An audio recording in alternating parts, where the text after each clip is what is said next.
with his laws.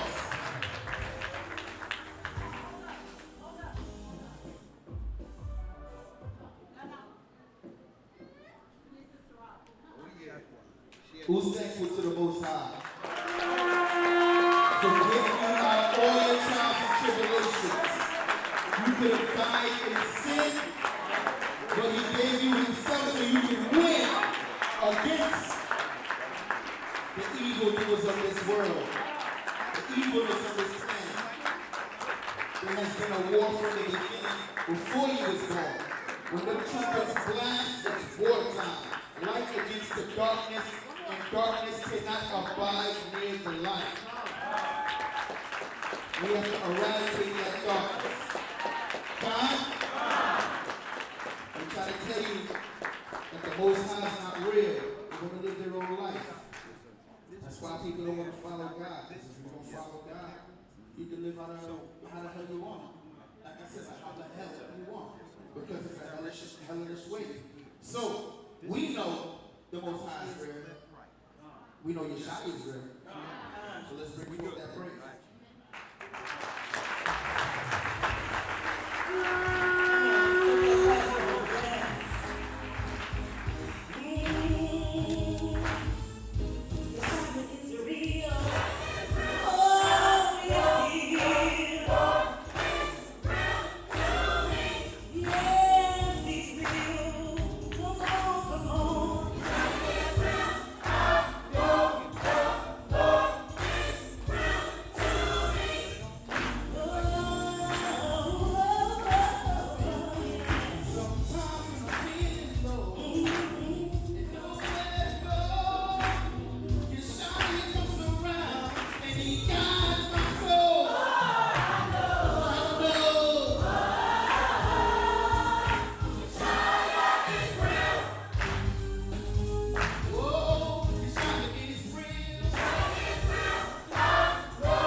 If you're thankful, don't stop giving praise. Let's praise the higher for getting us through. All the glory today. All honor and glory to the Father.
Right?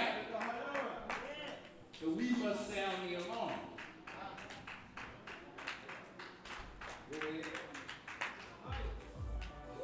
There it is. All glory and praise to the Most High, you know. More fire, y'all better rock with it. Take glory, Father. Take glory, Son. Take glory, Holy Ghost. I am born again. Take glory, Father.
Because he's worthy.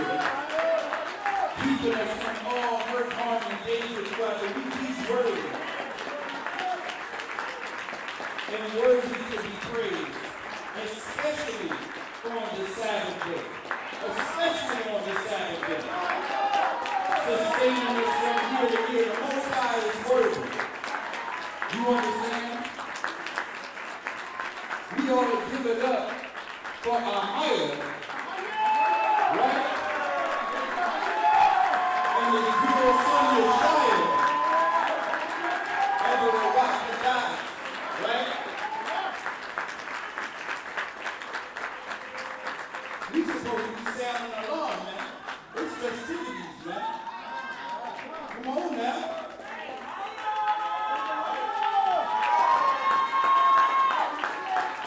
Yeah.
faithful.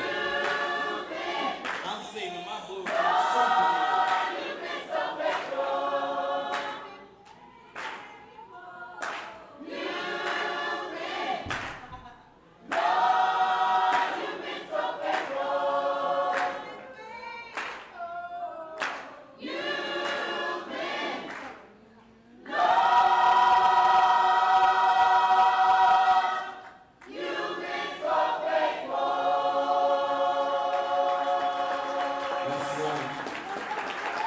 And the Most High has been faithful to you. Give him some praise in the building. Give him some honor in the building. If the Most High God has been faithful over these years, sustaining you from trumpet to trumpet, from feast day to feast day, from time to time, if he's been faithful, let's give the Most High God some praise in the building.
So with that being said, there's a way that we sing.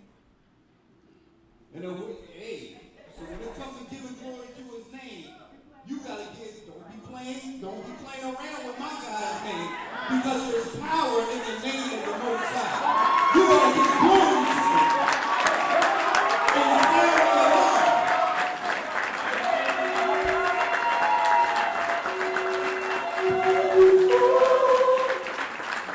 You ought to give glory to him.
What's his son's name?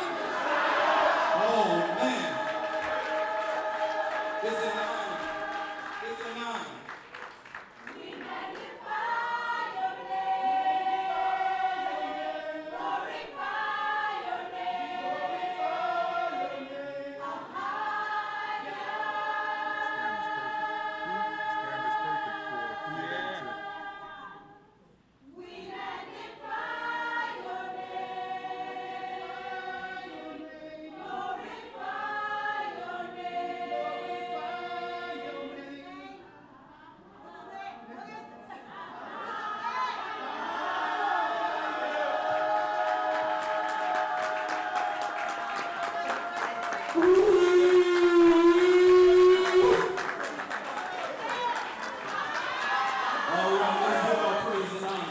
To the Most High God of heaven, by Hashem Yeshua, wow.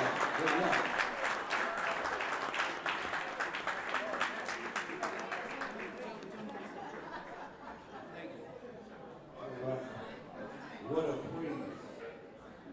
What a glory, what an honor, what a privilege to serve the Most High God, a higher in spirit and in truth. Oh, wow. Okay. Yeah, you might want to get that. That's feast day committee too. What you doing over there?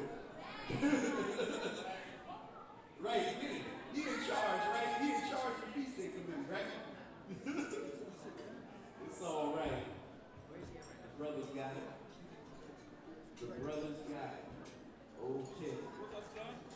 Doing good? So at this time, let us get settled in. Let us get settled in.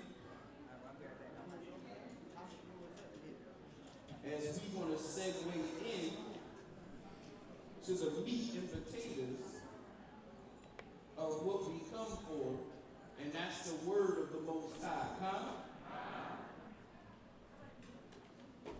So get your Bibles, get your pens, your pads, get everything ready, because before we feast, we gonna feast.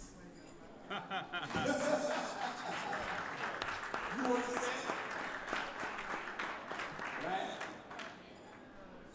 So without further ado, our elders, they need no introduction, but I always love to give honor and praise where honor is due. They're taking giving you flowers while you're still alive. Right? Let's give it up for our elders, right? Harvey. Extra honor. Extra honor. Extra honor. Rise Israel. Right? Our elders, Elder Acosta and Elder Lloyd. Right? Grab it. Shalom, brothers and sisters, how are you? Give it up for Bishop Ahmad. Give it up.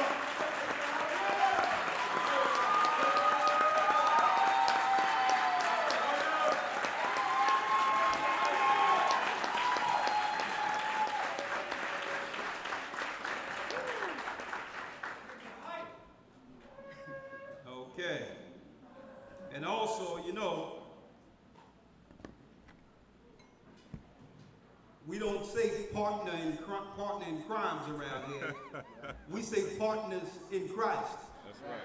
That's right. Give it up to my partner in Christ, my brother, Ahmad. My brother, the Lord. Oh, you know who he is.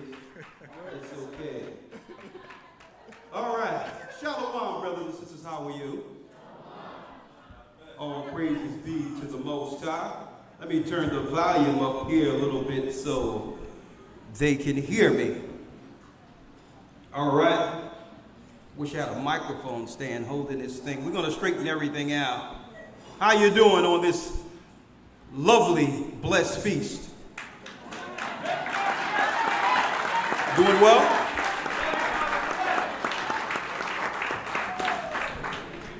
Turn the mic up a little bit. Oh, I think that's too much. It's going in the red for. Y'all doing well? All praises be to the Most High.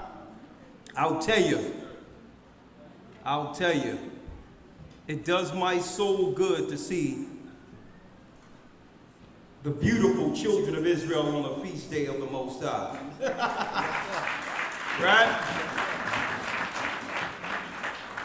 Hey, we got so much to cover today, but I know you all are waiting for the time in which we'll be up on those streets regularly throughout the four corners of the earth. And it's coming. We have I Am apparel, and we're making sure we're getting the white together to clothe all of the nation to be out there throughout the earth. Same white garments with the fringes on it, going to be nice. And I'll tell you, we're going to bring that word like never before on those streets. So I know y'all waiting. It's coming. All praises.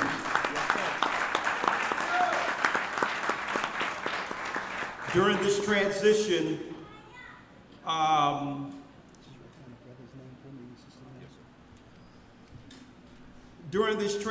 for the last year or so, we just had to make sure the church throughout the earth was on one accord, one mind, one understanding, and consolidating everything into one church. So it doesn't matter where you go from one state to the next, one city to the next, you will receive the same spirit that you've received online. Or you understand, you go in one of these remote areas and they say, elders, I don't think some of these people in this city or this state is teaching exactly how, we've heard online.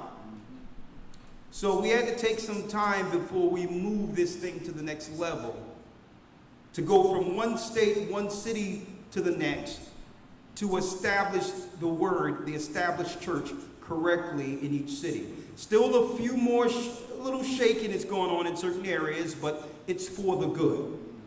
Okay? We want to make sure it's one faith, one Lord, one baptism, one understanding. Okay?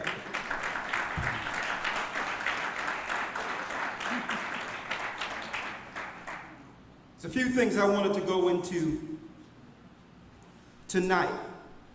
But before I do that, I would like to give my condolences to my brother, an elder who's been with me for a long time, Elder Gocc, who's over California right now. Unfortunately, him and his wife, they lost their child. She was 6 months in. I know the Most High is going to keep that spirit in paradise until we finish this. But I want all of us to make sure we put out a hearty prayer and condolences for an elder in this church who lost a child. And my heart been mourning the last couple of days with him. And hey, that's my brother. So make sure we put out our prayers that the Most High receive his child in paradise until we see that child again. Also, I wanted to give out a condolences also. The last couple of weeks we lost a sister, Rachel. And I wanted to give my condolences out to her husband, Kipling.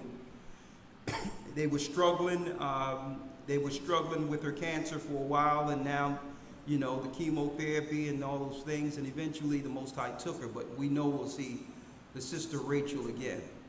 For the last year or so, we've been really dealing with the Most High taking some of those we love within the last year. Azariah, who produced a show. And I'm putting this out there because similar to before the flood, the Most High began to put down the righteous and put some of them to sleep, who he didn't want to experience the perils to come. Okay? He started putting people to sleep and bringing them into his bosom, the bosom of Abraham, to protect them, knowing only 8 people would be on the ark. And I would like to believe he's doing the same for those we love who are passed over. Okay? And we can rejoice that they don't have to deal with what's coming with the next Trump. Which leads us into this lesson today.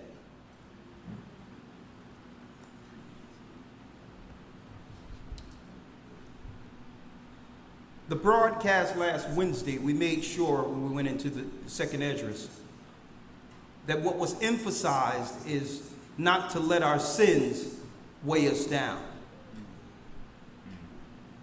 Not to let our sins weigh us down. And I'm going here now because I believe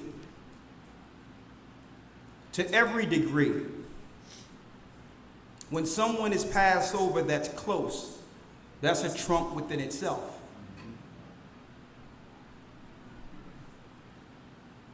To show us the fragility of our mortality. That it can be any of us at any time. They're little trumpets, they're little warnings to some degree. I'm going to take a soul here, I'll take a soul there, and know that all of our numbers are with the Most High, that day or hour. And death becomes that reminder. And I'm putting that out there to say, Christ usually gives us an insight. And this insight is to recalibrate. To keep that spirit burning in us in preparation for what's to come. And I'm going to show you today with Christ's own words before I go into the lesson of the trump. That regardless of what we have done in the past, be it today or today, earlier, yesterday, that we must recalibrate and go back to our first love. The first place the Most High had us when I received the truth. Let's go to Luke 15 real quick, and I wanted to read this as a reminder for all of us. Through our Lord and Savior Yeshua, words and wisdom.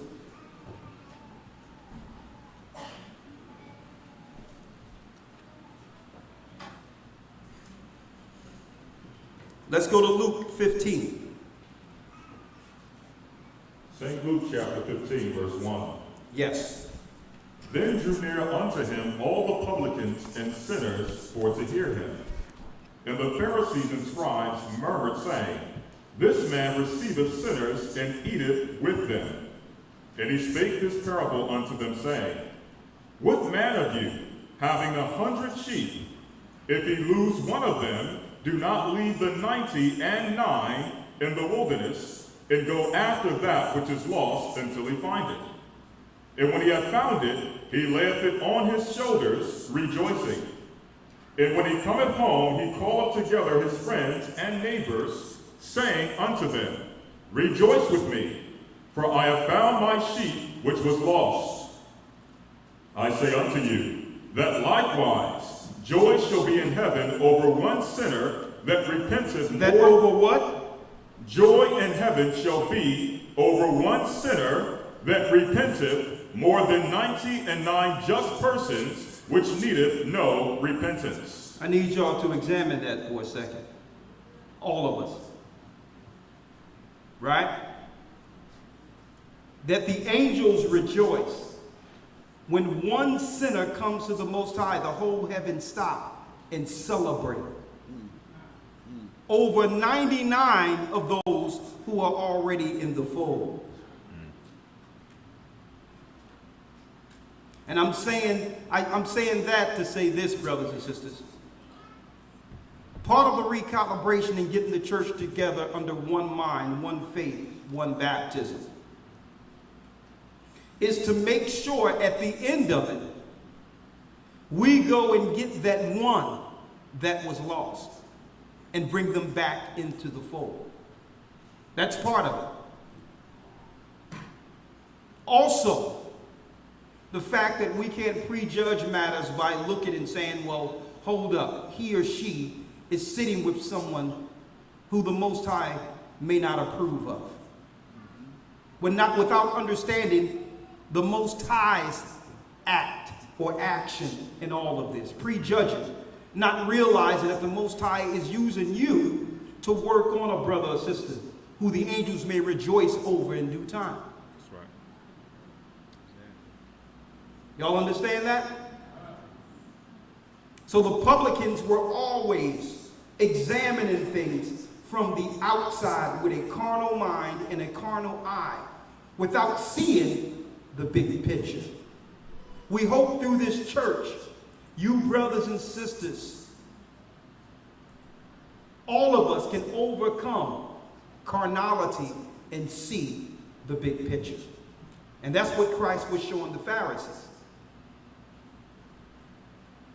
Read. Verse 8. Either what woman having 10 pieces of silver, if she lose one piece, doeth not light a candle and sweep the house and seek diligently till she find it?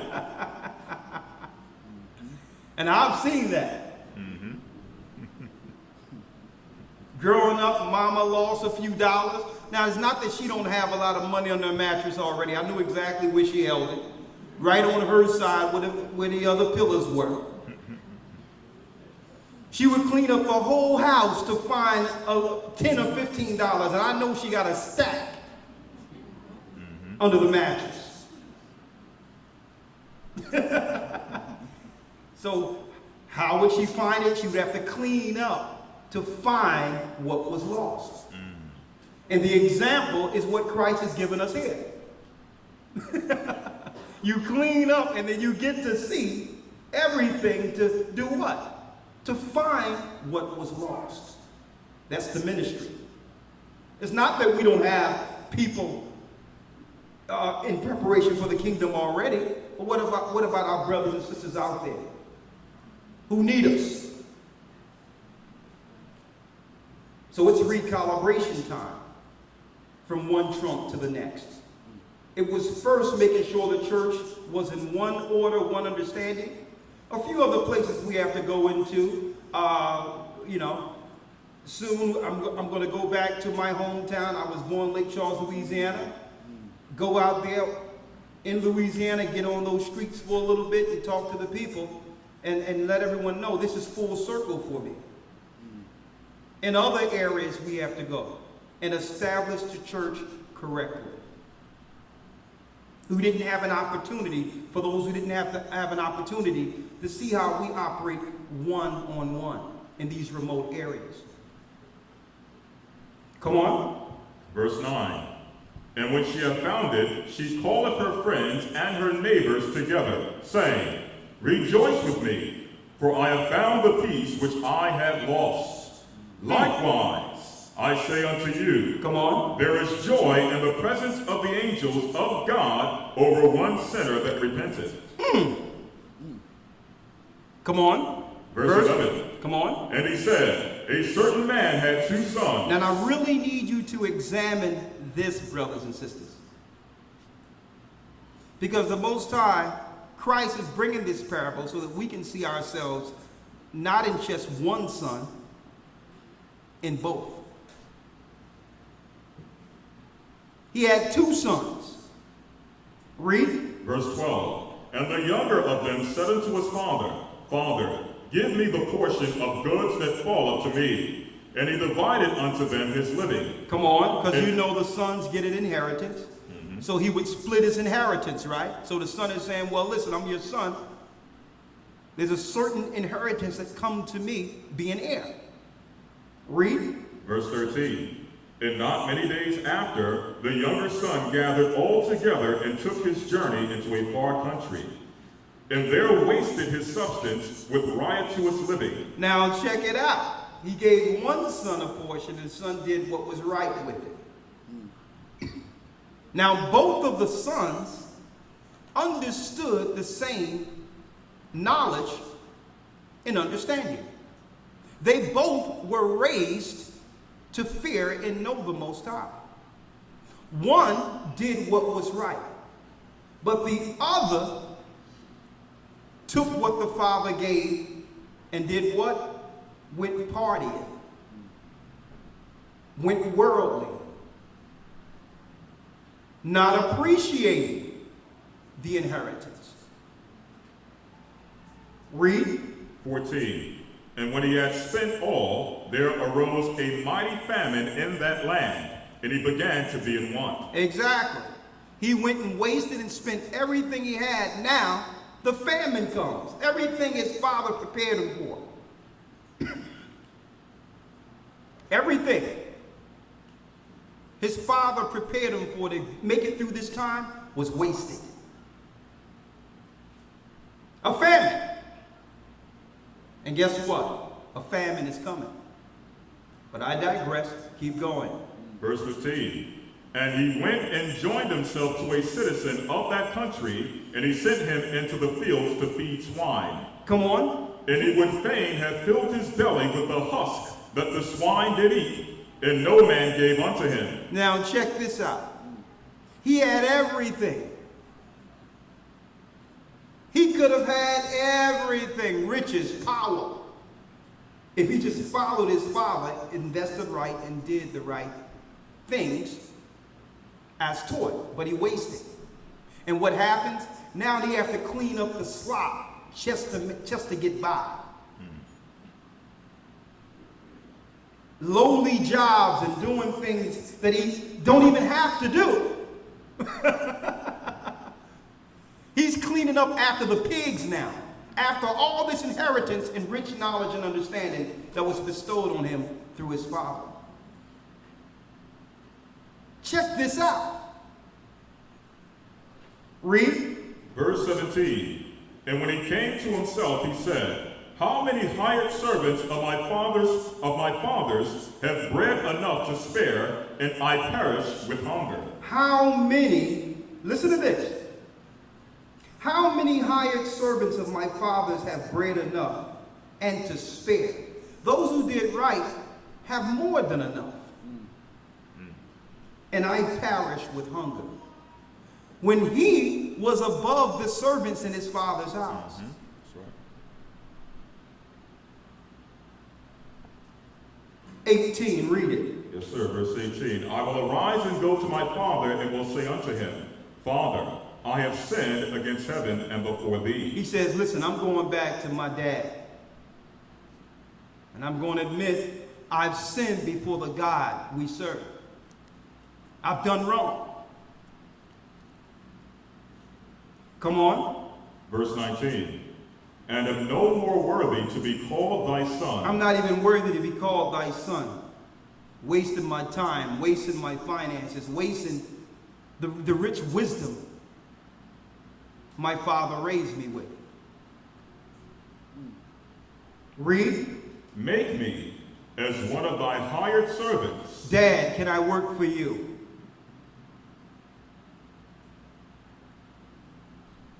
I had an inheritance from you.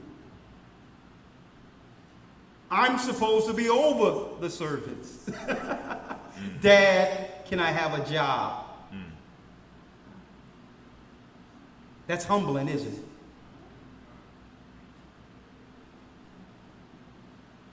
Read. Verse 20. And he arose and came to his father.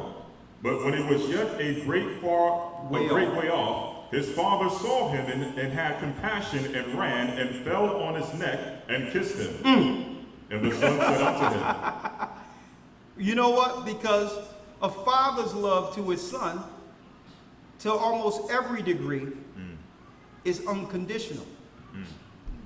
Seeing himself in that son and knowing there's an element in that son to be great.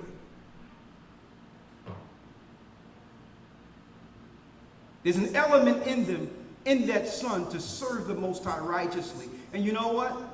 This is what the Most High see in all of our brothers in these inner cities. This is what the Most High see with the drug dealer, with the guy on crack, with the guy that's out there partying, with the guy that's irresponsible. That's what the Most High see. Not the person who's always put together and doing right. The Most High see that broken son and saying, you know what? That's Jacob. There's an essence of me and the inheritance in him.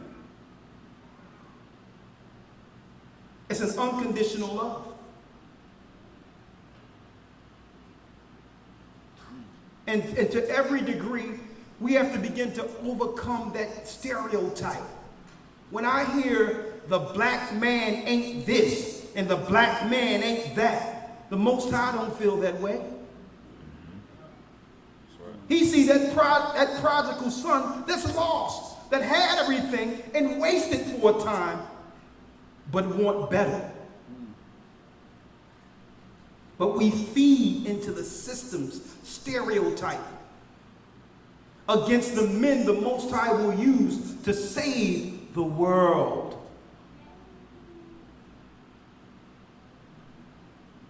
That prodigal son, that's all of us.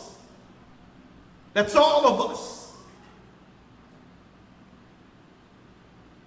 So when he seen his son, he didn't say, "Why did you waste everything? What's wrong with you?" No, he went and embraced and hugged that son.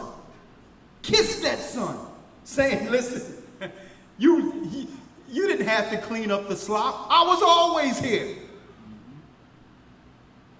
You chose the mire, but I'm still your father." And this is what happens when one of our brothers and sisters come back to the Most High. Right? Because check it out.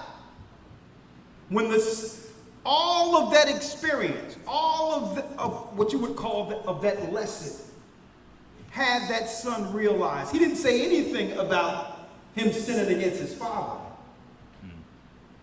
He was able to resolve the fact that he sinned against the God of heaven. His heavenly father. That's what his father wanted him to understand the whole time. Son, it's not about what you're doing for me.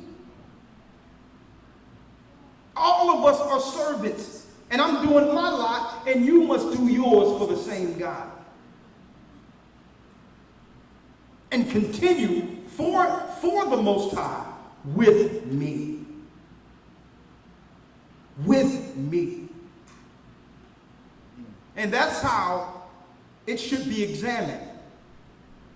Let me tell you, brothers and sisters, our brothers and our sisters are dying out there. And we were all out there. You know what's on the outside of these walls. We were dying out there. And the Most High did what? He threw us a life raft. He threw us a life raft. All of us. So I don't ever want to get to the point where we believe we're so high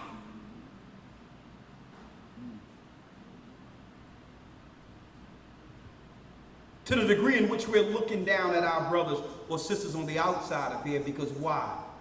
We're going to need them. The Most High can clean them up. So what did the father do? Get with me, come on. Verse 21, and the son said unto him, Father, I have sinned against heaven and in thy sight, and am no more worthy to be called thy son. I am no more worthy to be called your son. You gave me the same portion as my brother, and I wasted everything. Partying, fornicating. And you know what our brothers be doing out here. I know y'all gonna laugh. Making it rain.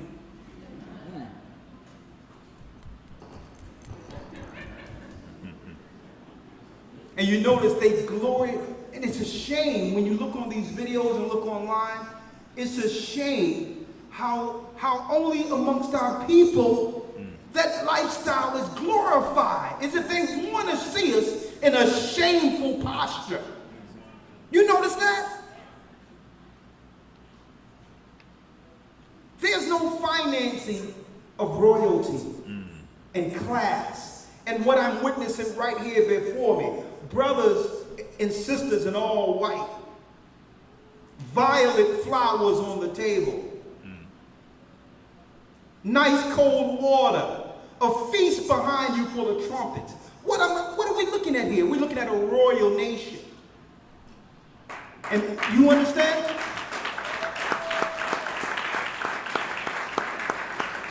But guess what? None of this will ever get publicized as who we really are. That's right.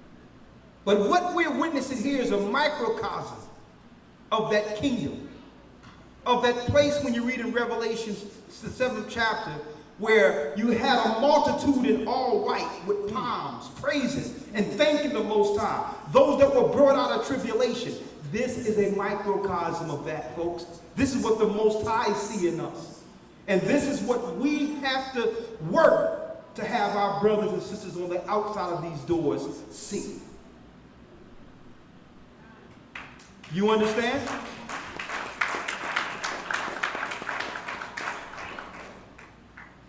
Come on. Verse 22. But the father said to his servants, bring forth the best robe and put it on him. Read that verse again. What verse you at there? Verse 22. Come on. But the father said to his servants, bring forth the best robe and put it on him, and put a ring on his hand and shoes on his feet. And shoes on his feet. You know what? Clean him up and put the best on him. My son is back. You think he cared about that little money that's wasted? You think he cared about that? It's his son's soul he's rejoicing over. And that the fact that while he was walking in the shadow of death, Satan didn't take him. He survived it. Put a robe on my son. Put a ring on my son. Read. 23. And bring hither the fatted calf and kill it, and let us eat and be merry. Come on. For this my son was dead and is alive again.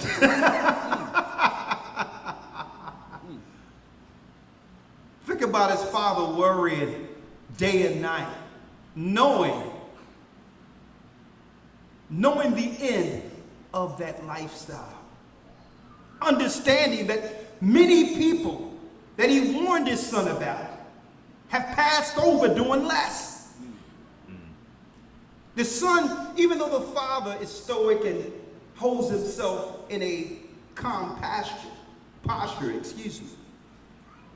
he worried for the son. Every time the son left him, he prayed that the Most High would one day have his son see what life is really about and bring him home under the fold. And I'm going to tell you, it's deep because the father knew that this particular son probably is the one that's going to waste everything anyway, and gave it to him. Because why? It was his inheritance. It belonged to him. So he says, listen, my son is back from the dead. Read. For this my son was dead and is alive again. Come on. He was lost and is found. That's the children of Israel. We were lost and now we're found. We were lost in Islam.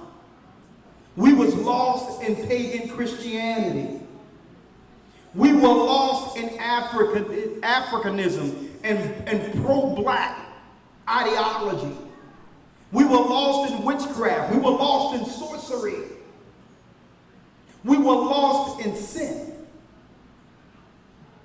Now the valley of the dry bones live.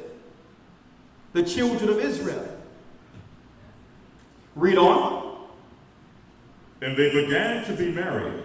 Verse 25. Now his elder son was in the field, and as he came and drew nigh to the house, he heard music and dancing. Come on. Verse 26. And he called one of the servants and asked what these things meant. Come on. And he said unto him, thy brother is come, and thy father hath killed the fatted calf, because he hath received him safe and sound.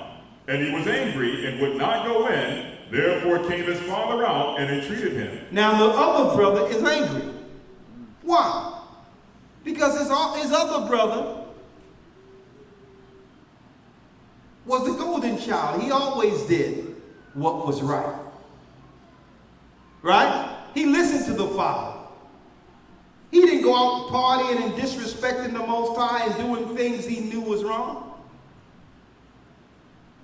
He was a good child. And he's like, well, hold up. Where's my party?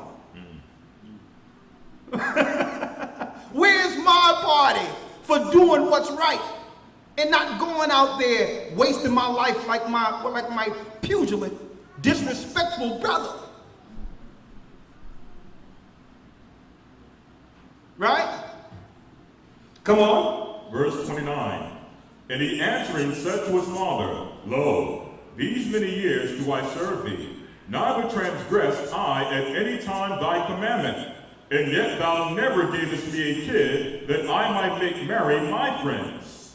But as soon as this thy son was come, which hath devoured thy living with harlots, thou hast killed for him the fatted calf. He's out there sleeping with everything, not committing to nothing, sinning, fornicating with harlots. And he gets the party? What type of example is this being set? He gets the celebration? Come on. 31. And he said unto him, Son, thou art ever with me, and all that I have is thine. It was meet that we should make merry and be glad, for this thy brother was dead and is alive again, and was lost and is found. Look at that. And it was meet that we should make merry. Why?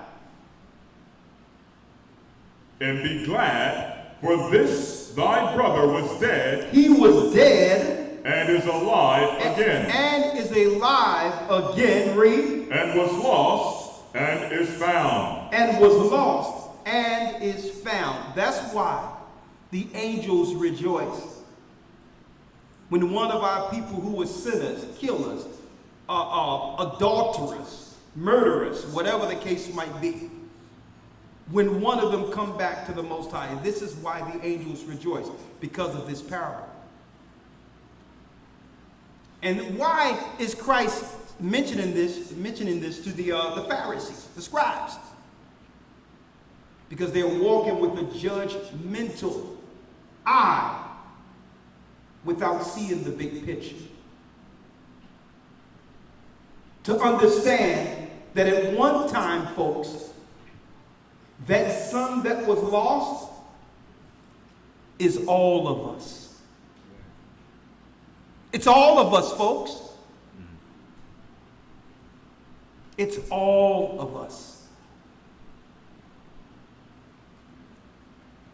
So that's why even when we hit those streets and it's coming, yeah, we'll speak the truth. Yeah, we'll let everyone know that all of us are living in the matrix, living and are the brunt of a great, really the brunt of a great big joke or conspiracy. We're going to break down the conspiracies out there. We're going to let everyone know what's going on in the earth. Breaking down, I'm going to tell you, we're going to break it down. We're going to break down the housewives, all this garbage. People are looking at all that. And we're going to show the negative stereotype of how we are portrayed. Not to curse our people out and say we're no good, but to let our brothers and sisters know what's being betrayed or portrayed, isn't us. We're going to be able to highlight the negative in love. Highlight it and show that this is not really us. This is what the world powers portray. And as actors, we have, in these inner cities, we have taken on these roles. Then really, what they're fighting for belongs to us. That there's territory, there's property, there's a kingdom waiting if we're willing to choose the right party. See?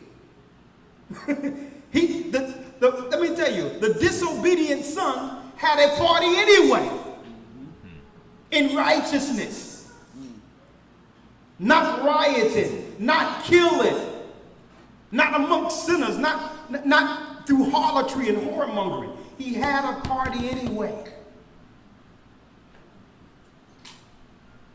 And these are the steps we're going to take in our communities to bring sinners, those that are walking in the shadow of the valley of death, back to the Most High God. And we're going to hear in these inner cities, folks, everywhere, brothers and sisters calling on the name of Ahia Bahashim Yeshaya. Watch it.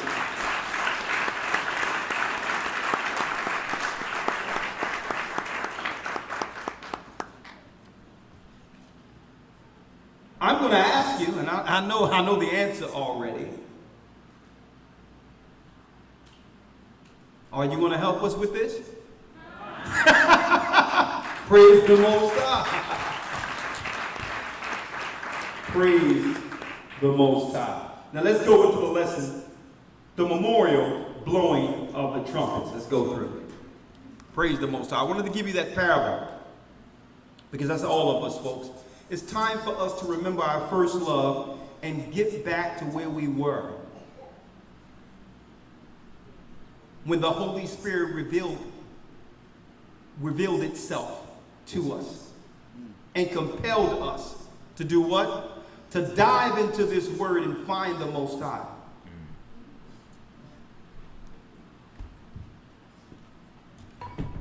We're in the Feast of Trumpets at sundown. Let's go. What is the Feast of Trumpets? The blowing of the trumpets. And I don't think it's any coincidence, like I've mentioned many times before, that this so-called president name is Trump. Could he be a key integral? Well, his administration. Could it be a key integral part of prophecy? This administration that would lead to what? A trump being blown in the heavens. Now we all know, okay, that the presidents, all of them, are really ceremonial. They're powerful, but they're ceremonial. It's not the particular individual making law and pushing legislation. It's those who are in control over that particular administration. Okay? Which is a progressive agenda. It's a Kabbalist agenda. A lot of you don't know this, but this Kabbalist agenda, where those that rule these administrations, they have an ideology that states they must create enough evil in the world to tip the balance negatively so that this world would have a need for their last Messiah. It's a Kabbalist and a Talmudist ideology that they must produce and promote the reverse of God's commandments in the law, statute, in the Bible.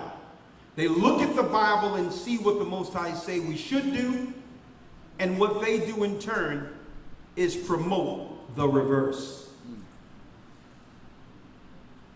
Right? While all the time claiming that they follow the first 5 books of Moses. But yeah, we follow the first 5 books of Moses, but we do it We do it through the Talmudic teachings. So it's a Talmudic philosophy on each of the commandments. That's what they tell us. Not really telling us that they're promoting the wickedness and the evil on the earth.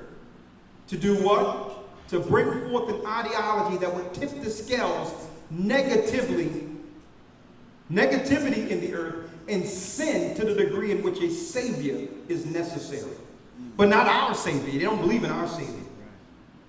They're claiming this evil, wickedness, and debauchery that they're actually promoting will lead to their Messiah returning.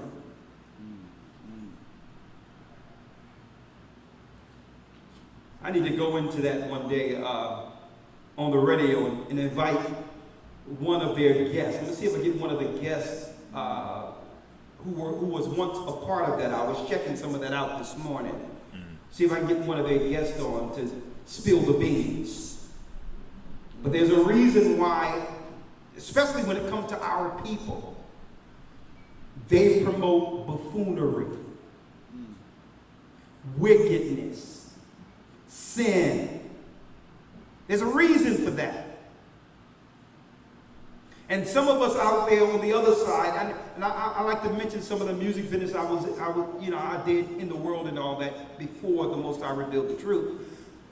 Most of us think that it's about, well, it's an agreement where they allow you to do a little wickedness so they can get a dossier against you or something negative against you. That's just one level, folks. It's deeper than just getting a dossier against you.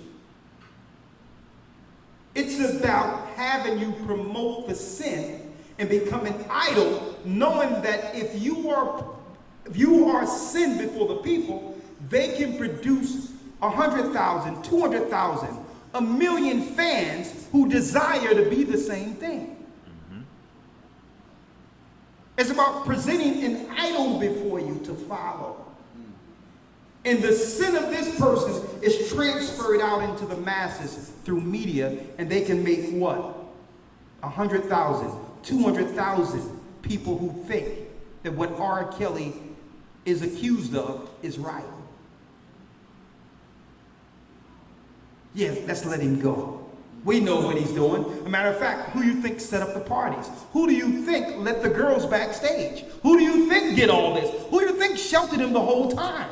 Because there's some people out there looking at this and saying, you know what? I'm excused to some degree in their mind of doing what's wrong because it's less than what R. Kelly's doing. It's not as bad as him. We all know what's going on in the music business. So we excuse our behavior by measuring our sin to a greater sin. But it's sin nonetheless. And the Kabbalists, the Talmudists win. The same thing they do with Desperate Housewives now. The same thing they do with Atlanta Housewives. This is what they do. They use these celebrities to do what? Because they know society will mimic the sin and the behaviors. Until it stops. Until it stops, folks. And that's why we're going into the memorial blowing of the trumpets, because at one time, at one point in the future, folks, a trumpet will sound. And at that time, all sin, folks, will be before the Most High. And this sin will be drowned in a flood or burned in a fire. Let's go into the trump. And it's a shame, and I'm saying it's a shame, folks, that the Christian church don't teach these high holy days like the Feast of Trumpets. It's a shame. Because all these holy days are prophecy. Christ fulfilled the holy days, and what's to come is actually tallied or calculated from one holy day to the next. It's a shame that they downplay the importance of the Bible's high holy days.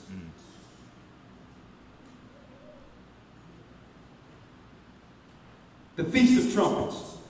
Let's go to Leviticus 23 and 23. Leviticus chapter 23, verse 23.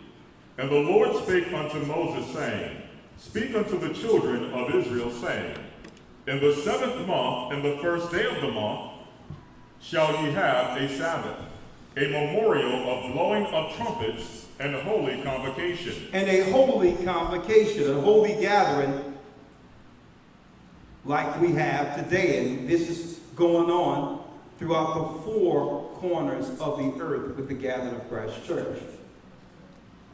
Now again, you will not see Jewish people or those who follow Judaism or the Judaism calendar following the Feast of Trumpets on this day.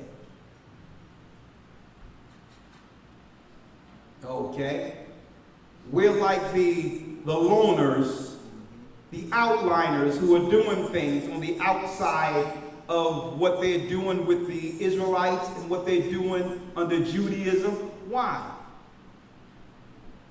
Because these people that set up the calendars, folks, set up a calculation according to the Babylonian moon system.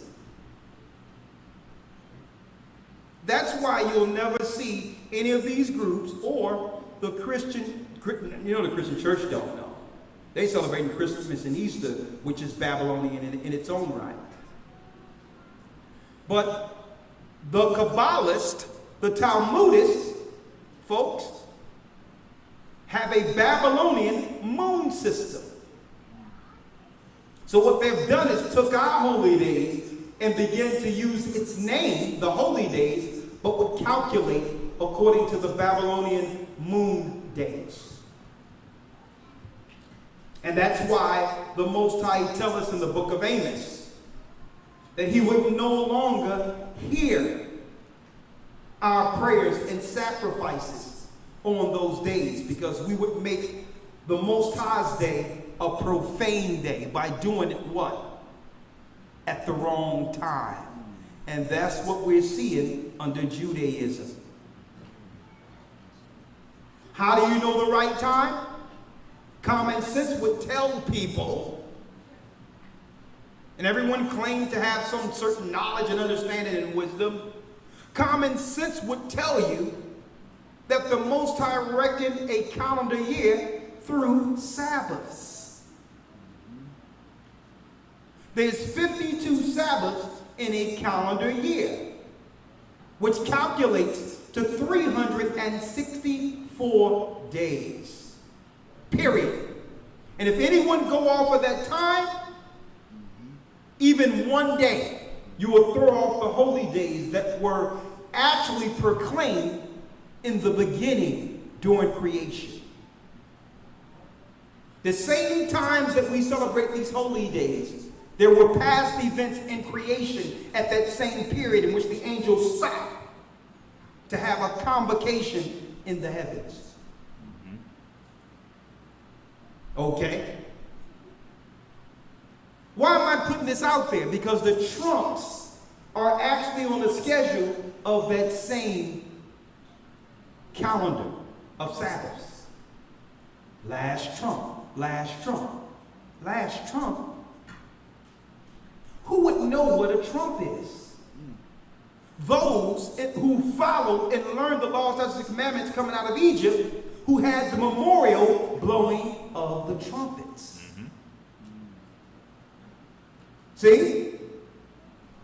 You would understand what the trump means if you followed the holy days that was written and given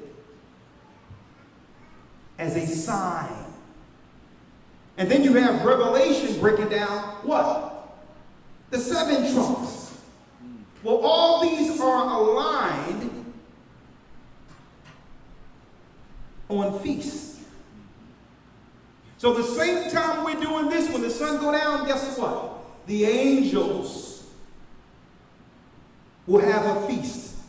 Or not a feast, but they will have a convocation in the heavens in remembrance of this time according to the Sabbath schedule.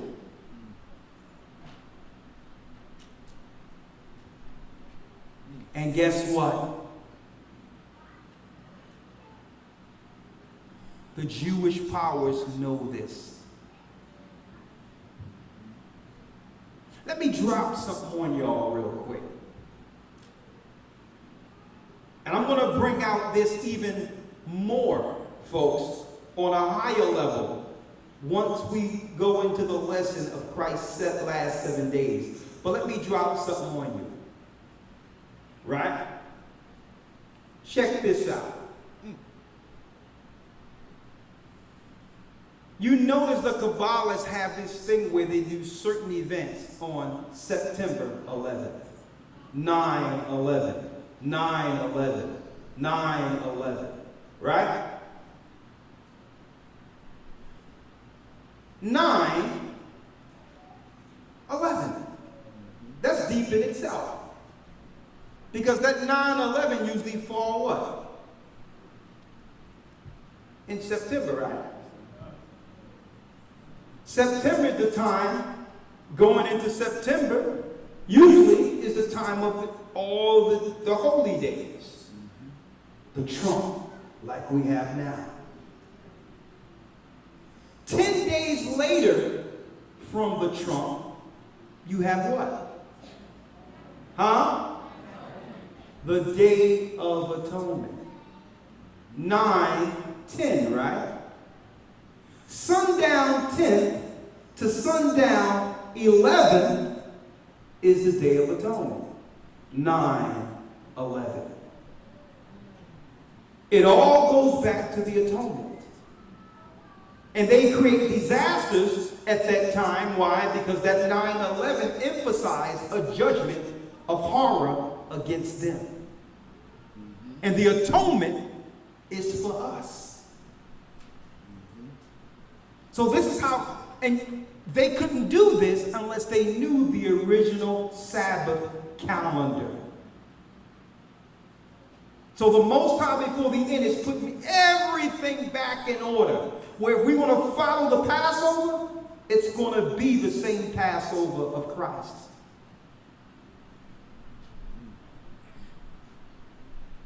And when you look at Christ's death, notice that it says that Passover was what? On a Sabbath. Everything is aligning back in, where now, for those who don't know, who are fairly new, if you follow the 364-day calendar correctly, and we have them if you need them, okay? The first day of the year is what? It's the last day of winter, sundown going into what? Spring. That's the first day of the year. Winter ends into Kalari Day. Now you get a new year because now you're going to get 2 minutes of sunlight more until it's hot, leading to the summertime. How do I know this? Did I go to a school of science and engineering to figure this out? Did I get a job at NASA? No.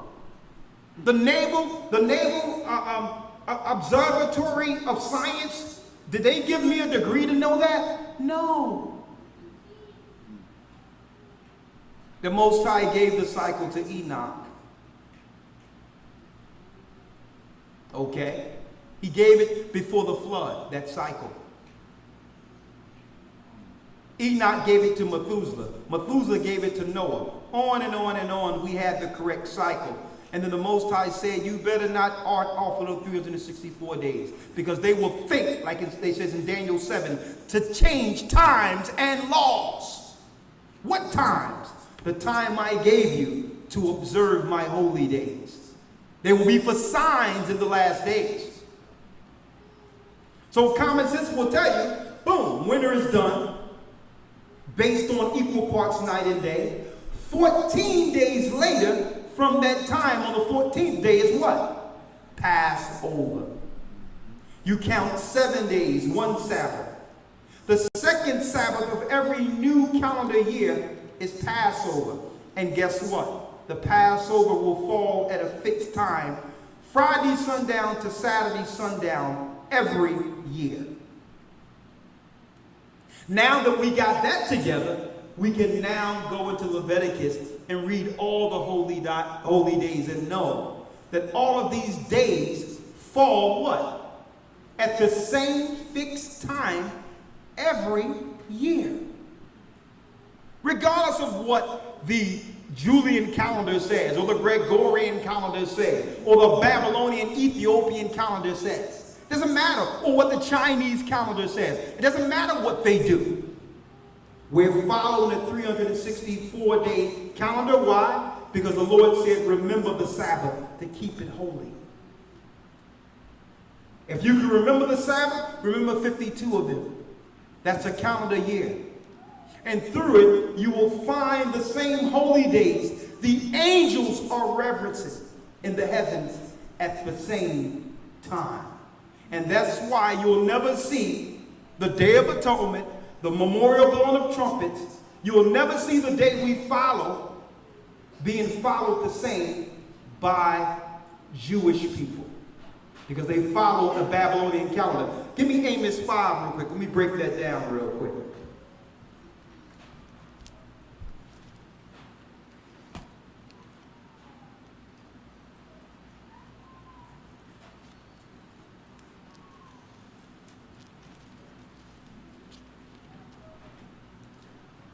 And listen, I'm not one to say to anyone out there, right? I'm not one to say, well, listen, you should follow exactly what we're teaching. It's on you what you do. That's your life. I know what we're doing up in here. We want to reckon the time according to Sabbaths, like it was commanded by the Most High.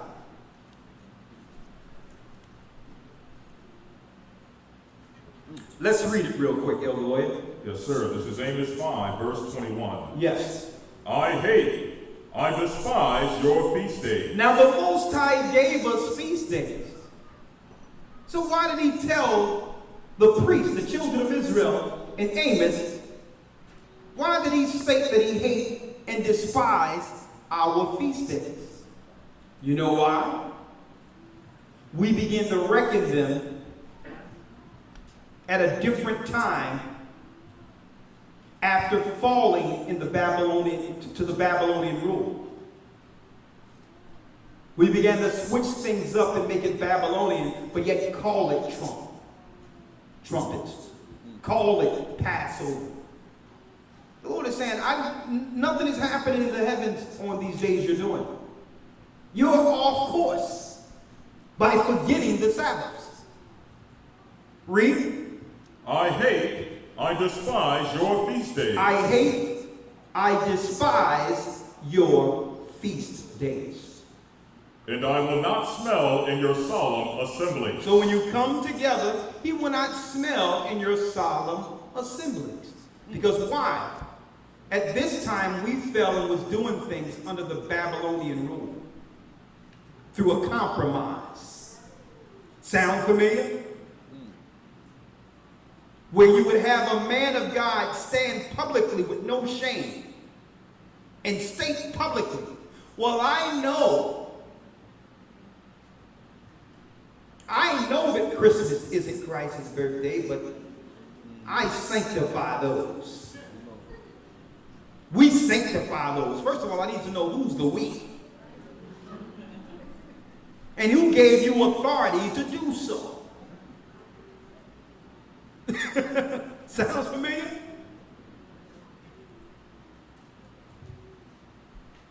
We sanctify the Babylonian days. We cleanse them. Who's the we? And who gave you the authority? Who gave the authority to do so? See? This thing didn't just start here in America, brothers and sisters. You understand? It didn't just start here in America. This started with our priests profaning the Lord's Day by doing it at a Babylonian time to only follow the holy days reckoning through what? The moon itself.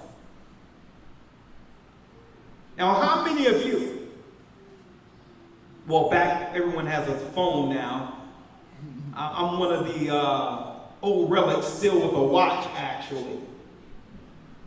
But when we did have watches with hands, okay, with dials, how many of your watches you use only one dial, one hand? Impossible, right? So they started reckoning with the moon, not realizing the moon works in conjunction with the sun and follow the sun through portals, the 12 portals around the earth. It's like having two dials on what? A clock. That's where that concept comes from. In ancient times, they didn't reckon time from the moon. They used what? Sun dials. In ancient times, sun dials were used. So the Most High say they will think to change times and laws. They say, you know what? We're going to take out the sun in this equation and have God's people confused concerning the time by having them deal with the moon only. See? We're not saying that the moon doesn't have its place in reckoning time, but you must resolve it with the sun. Both of those great lights created in the beginning for time and seasons. They just took one out and say, follow your holy days according to the moon. Knowing that each year, if you follow the moon only, it comes up short 10 days. It comes up short. The moon cycle is 6 months, 30 days, and 6 months, 29 days. Leading to what? 354 days in a calendar year. Where'd the other 10 days go? See that? So it throws off time. So now, this year the Passover is on a Wednesday. The next year the Passover is on a Friday. This day the Passover is on a Monday. See? It threw off time. When the heavens do it at a fixed time according to the Sabbath each year. And that's why you'll never see the holy days we follow being followed correctly if you were looking at the Jewish calendars online. And I'm reading it right here. The Most High says, I'm not hearing y'all sacrifices. I'm not hearing this. Do away with it. Just have a party. Don't try to call it my day when there's nothing going on in the heavens during your time of Passover. There's nothing going on in the heavens during your time of the Feast of Trumpets. You're just having a party. See? Read on. Amos 5:22. Though ye offer me burnt offerings and your meat offerings, I will not accept them. I will not accept them. So do your feast days if you would like. I will not accept them. Read. Neither will I regard the peace offerings of your fat beasts. Take thou away from me the noise of thy songs. And he's not trying to hear your singing either. Who you singing to? We have a pastor who just comes straight on and tell us on another note, I sanctify a day that God didn't ordain. And you're singing and celebrating and hooping and hollering all up in the church. And the Most High says, you can sing, but do away with that. Who told you to do this for Satan? Who told you to do it for the Babylonians? All your and you're singing for the devil. Some of them unknowingly. So the Most High say, do away with your singing, I will not hear it. Because by forgetting the Sabbath, we forgot the Most High and forgot his high holy days. And these holy days would be for signs like what? The blowing of the trumpets. It's going to come a time where a trump is blown and we'll be prepared. Because we'll be found doing this when the trumpet sounds. And not out in the world subjected to fall in sin. Which is the importance of these days. We're here at the same time the heavens are doing so. You understand? And that holy convocation, like it is in heaven. So when the time comes and the trumpet is blown, we'll be doing this, praising the God who made us. See? At its proper time. Right? Come on. Verse 23. Take thou away from me the noise of thy songs, for I will not hear the melody of thy viols. Come on. But let judgment run down as waters, and righteousness as a mighty stream. Now let's go. Let's go to Leviticus 23. Leviticus chapter 23, verse 23. Come on. And the Lord spake unto Moses, saying, Speak unto the children of Israel, saying, In the 7th month, and the first day of the month, shall ye have a Sabbath, a memorial of blowing of trumpets, and holy convocation. And a holy convocation, a holy gathering, like we see today. Come on. Verse 25. Ye shall do no servile work therein, but ye shall offer an offering made by fire unto the Lord. Now when it says servile work, that means what? A work for hire, a work for money. Okay? That's servile work. It's like a lot of you may have jobs or whatever the case is. Well, when it comes to that employment for these holy days, we need to take off because that's servile work. Work is done to have a holy day. So it's not saying you can't work. I see people working right now and bringing out food and all that for the feast. The priests had to work for the sacrifices on the holy day. So it's talking about servile work, personal employment. But some people under grace can't be here, or they'll have no job. So that's where grace kicks in and covers them. They still actually serving the day with us under grace. Okay? But we're not supposed to do, according to the law, the letter of the law, servile work on Sabbaths. Come on. I'll just sit on that. Okay, let's go now to Numbers 10 and 1, because I'm going to show you why it says the first day of the 7th month. Of the 7th month. Because September is really what? The 7th month. See? So they do 9-1-1, knowing that their 9 falls in September, which is really the biblical 7th month. You got it? Come on. Numbers chapter 10, verse 1.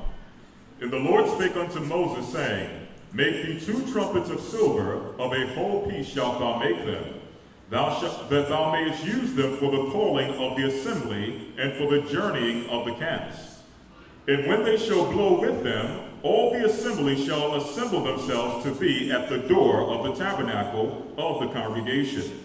And if they blow with one trumpet, then the princes, which are heads of the thousands of Israel, shall gather themselves unto thee. So what were the trumpets for?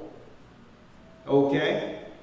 You would go here to understand the trumpets in Revelations. Like, what were the trumpets for?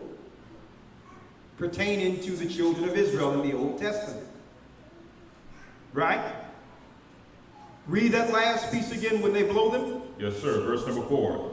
And if they blow but with one trumpet, then the princes which are heads of the thousands of Israel shall gather themselves unto thee. So now the heads of the children of Israel will gather together when that trumpet is blown and there's only one sound or one trump.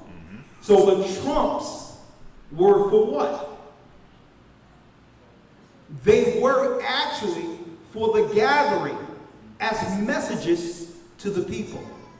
A message from the elders or from the heavens. They would hear the first trump and they were like, well, that was only one sound. That's for us. Let's all come together. Read. Verse number 5. When ye blow an alarm, then the camps that lie on the east part shall go forward. Come on. When ye blow an alarm the second time, then the camps that lie on the south side shall take their journey. They shall blow an alarm for their journeys. Come on. But when the congregation is to be gathered together, ye shall blow, but ye shall not sound an alarm. And the sons of Aaron the priest shall blow with the trumpets, and they shall be to you for an ordinance forever throughout your generations. Throughout your generations. And when we read this, these will be the laws established for the multitude, the innumerable multitude, the congregation in the wilderness in the near future. It tells us that the same laws, or us being placed under the rod, will be established in the wilderness.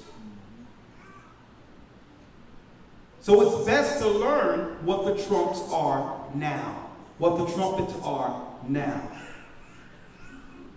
Now I'm going to show you how you can relate that to prophecies to come, because the Most High made certain trumps to warn us, because there's a certain number of trumps that must come before the last trump, before Christ himself returns.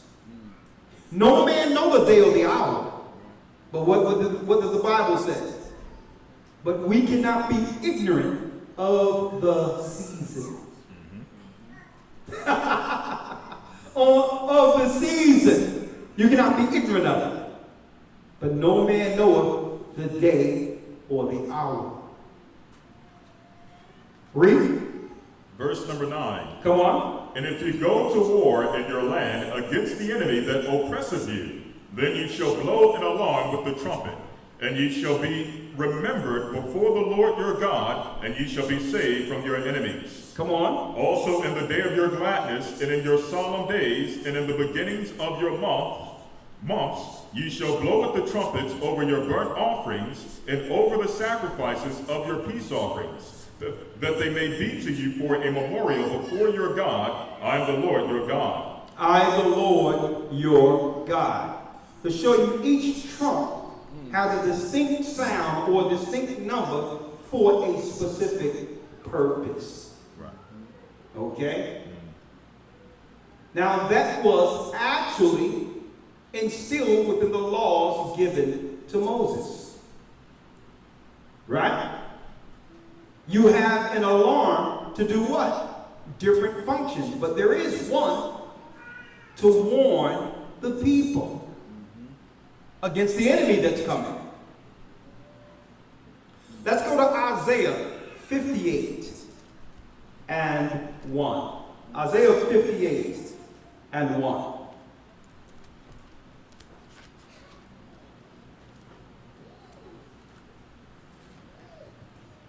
Isaiah chapter 58, verse 1. Hold up.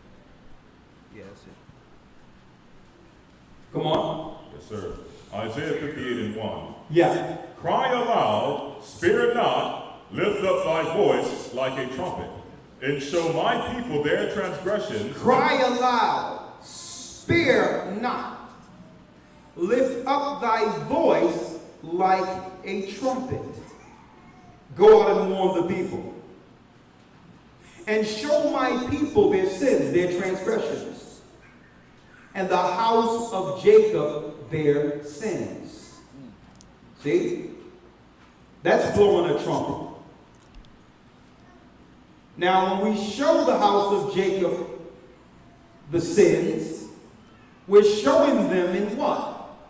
In love. Not talking down on them. Not measuring your righteousness to them. Or your virtue and saying, look at me, you shouldn't be doing this. No, Christ walked with love amongst the publicans and sinners.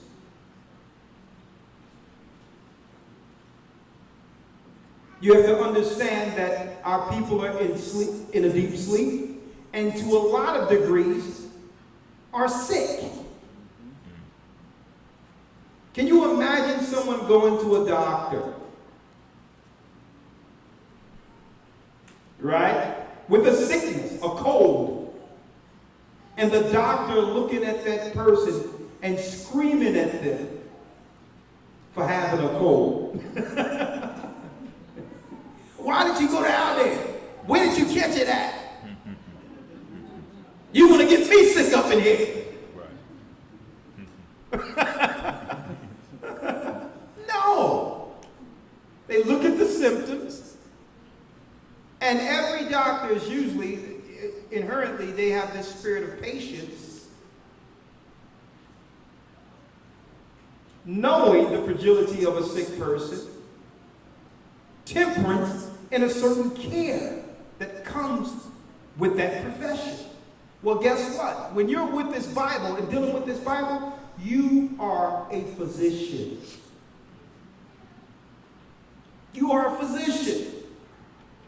You're not looking to blame your brother and sister for the sin. There's sickness that's causing you to think it's okay to sell drugs to your own people. That's a sickness. It's a sickness for a woman to believe she got to use what she got to get what she wants. That's a sickness.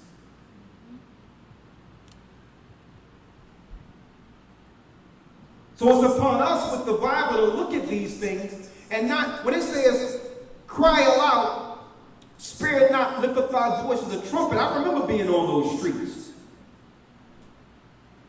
especially in the 90s. But you know, the Most High made it where eventually we went to a more, what you would call, temperate way of teaching, caring way of teaching. And I see people use these scriptures as an excuse to curse people out, to scream on people. It is not saying that. The trump was to warn you, not to curse you out, not to come down on you and make you feel worse than you already are already. So when it says lift up thy voice as a trumpet, that means with boldness. But also that boldness must be tempered with care. You have to have a love to care for your brothers and sisters. I'm going to tell you, folks, the more I'm looking at this and looking into what's going on with God's people, man,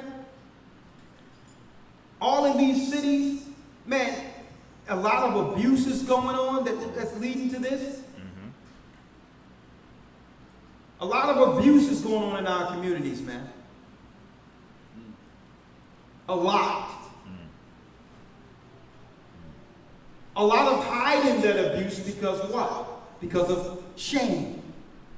So now the spirit of abuse festers as a cancer amongst us because no one wants to point it out that something had happened to them. Or some people don't want to, stand up against it because they don't want their house to be blamed and shamed. And it's a direct result of that dysfunction. A lot of dysfunction that comes from our upbringing, our abuse. So the Most High is saying, well, listen, You can't look at the symptom now of the end result of all that abuse within my people that happened since childhood and think you can scream this away and curse our people out. No, we have to get to the bottom of this to fix it at its core for our children, so our children don't suffer these dysfunctions. You understand? That's what it's about. It's a perpetual cycle that happens within our communities. We have a lot of little young boys in our communities till this day is getting abused. And it's excused by us. It's excused. They're being abused by mentors. Up in the churches, they're being abused, being turned out. Here it is, the houses that have no father figure. We have a lot of sisters who have to work and make ends meet and look to give their sons to trusted mentors. But come to find out, the mentors are finding these available positions to get to your children knowing you're not around. We have a lot of young girls because there's no father or protection for them in the homes, who are left alone, and there's next door neighbors knowing that the mother have to work and all that, or family members are there. And guess what? These girls keep it quiet. They keep it quiet after a while because they are afraid, they are ashamed. And as they grow older, all of that sin, all that happened to them, that abuse, plays out in society as a dysfunction because these people become over-sexualized. It is called inordinate affection. You don't know what a natural affection is, to grow as an adult and choose to love who the Most High made for you.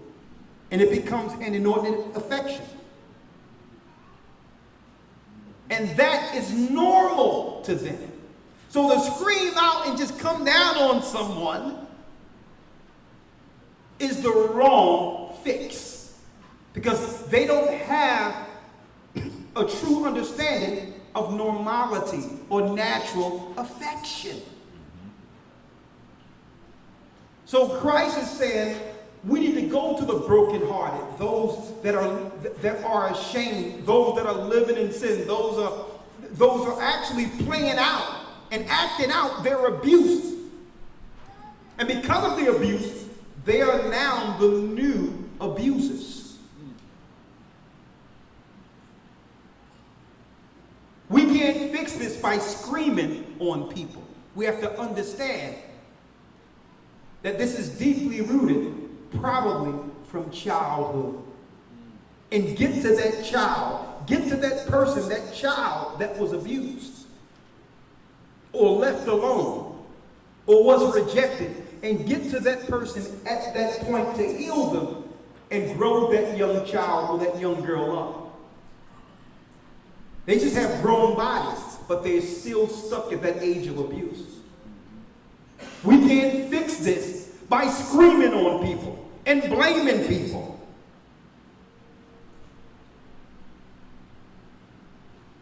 And it's got to come a time where, now that the knowledge is put out there that the Most High is now raising his people out of this darkness. It has to come a time where the men have to begin to stand up and say, you know what? Eventually those predators would have to realize that there's consequences for hurting our children. And it's not going to happen until us men start standing up and bringing forth the consequence. These abusers think they can freely go into our neighborhood and predatorize us because there's no protection. So it comes with community building first by doing what? Going out teaching our people in the spirit of love who they are. And let our brothers and sisters know you don't have to be ashamed You don't have to be ashamed with your past. We got some water that can wash away your sins. You can confess what happened to you. And guess what? You can let us know who it is. And who else they have affected. And begin to fix these issues.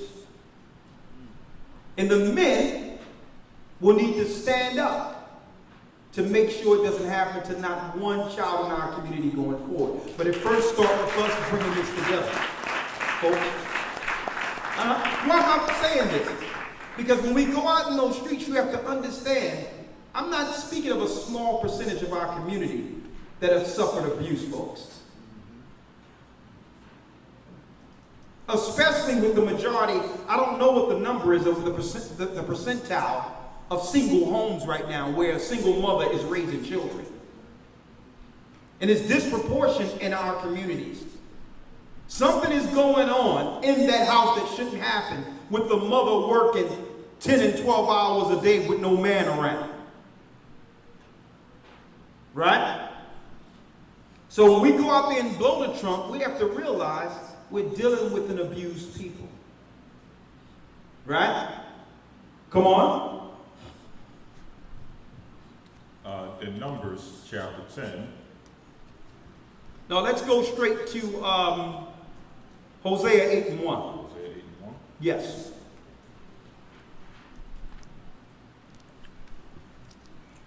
Hosea chapter 8, verse 1. Come on, we should go through these and then we'll feast, brothers and sisters. Just hold tight with me. Go on. Set the trumpet to thy mouth. He shall come as an eagle against the house of the Lord, because they have transgressed my covenant and have trespassed against my laws. Set the trumpet to mouth. When you set the trumpet to mouth, you're ready to blow. As an eagle against the house of the Lord, because they have transgressed my covenant and transgressed my law. So what's going on?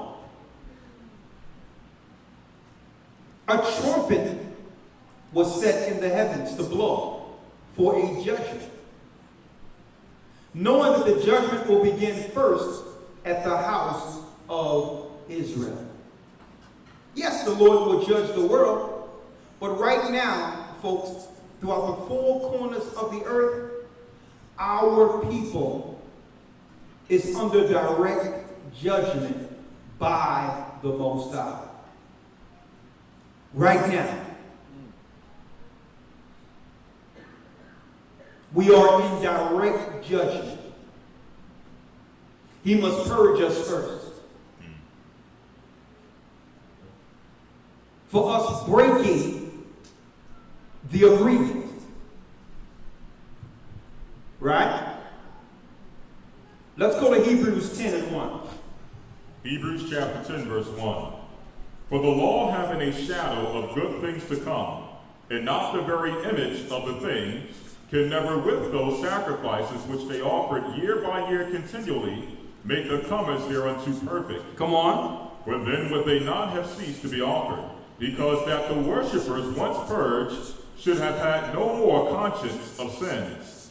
But in those sacrifices there is a remembrance again made of sins every year. Made of sins every year. Now, what this is speaking of in particular, folks, is that under the Old Testament, the trumpet was blown, right? For the first day of the 7th month. Mm-hmm. To warn people of what's to come. And at that time when the trumpet was blown, we had 10 days to get things together to sacrifice for the sins we did from this point all the way back of that calendar year, for that calendar year. So that trump was, you know what you did all this year.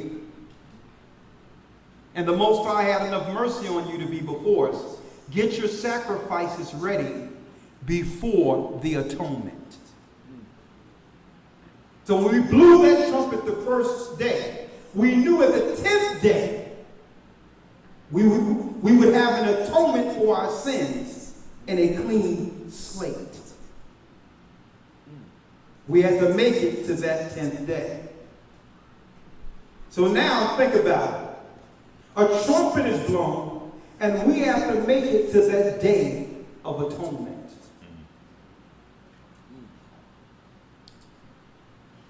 See, this is the significance of understanding the Old Testament. So I'm perplexed to why the Christians are trying to claim not to deal with the Old Testament. That it doesn't matter. When you don't understand Christ's atonement without first understanding what the Old Testament laws concerning the atonement. You don't understand Christ being the Passover for the atonement of sins if you don't know what the Passover is in the Old Testament. You don't know what the last trumps are in the book of Revelations if you don't know what the trumpets were blown for in the Old Testament. And that's why the Christian pastors, that's why they don't teach in the book of Revelation. They don't understand it. Because they have denounced or put off the importance of the old covenant. And if you don't know where you're from, or if you don't know the past, you definitely don't know where you're going. I'll tell you that right now. You don't know. Come on. So this is a New Testament here. In order for this to be written as an epistle to the book, in the book of Hebrews, the original church, which established the doctrine, they had to have this knowledge of the Old Testament high holy days to write this epistle here. Read it. Hebrews 10:4.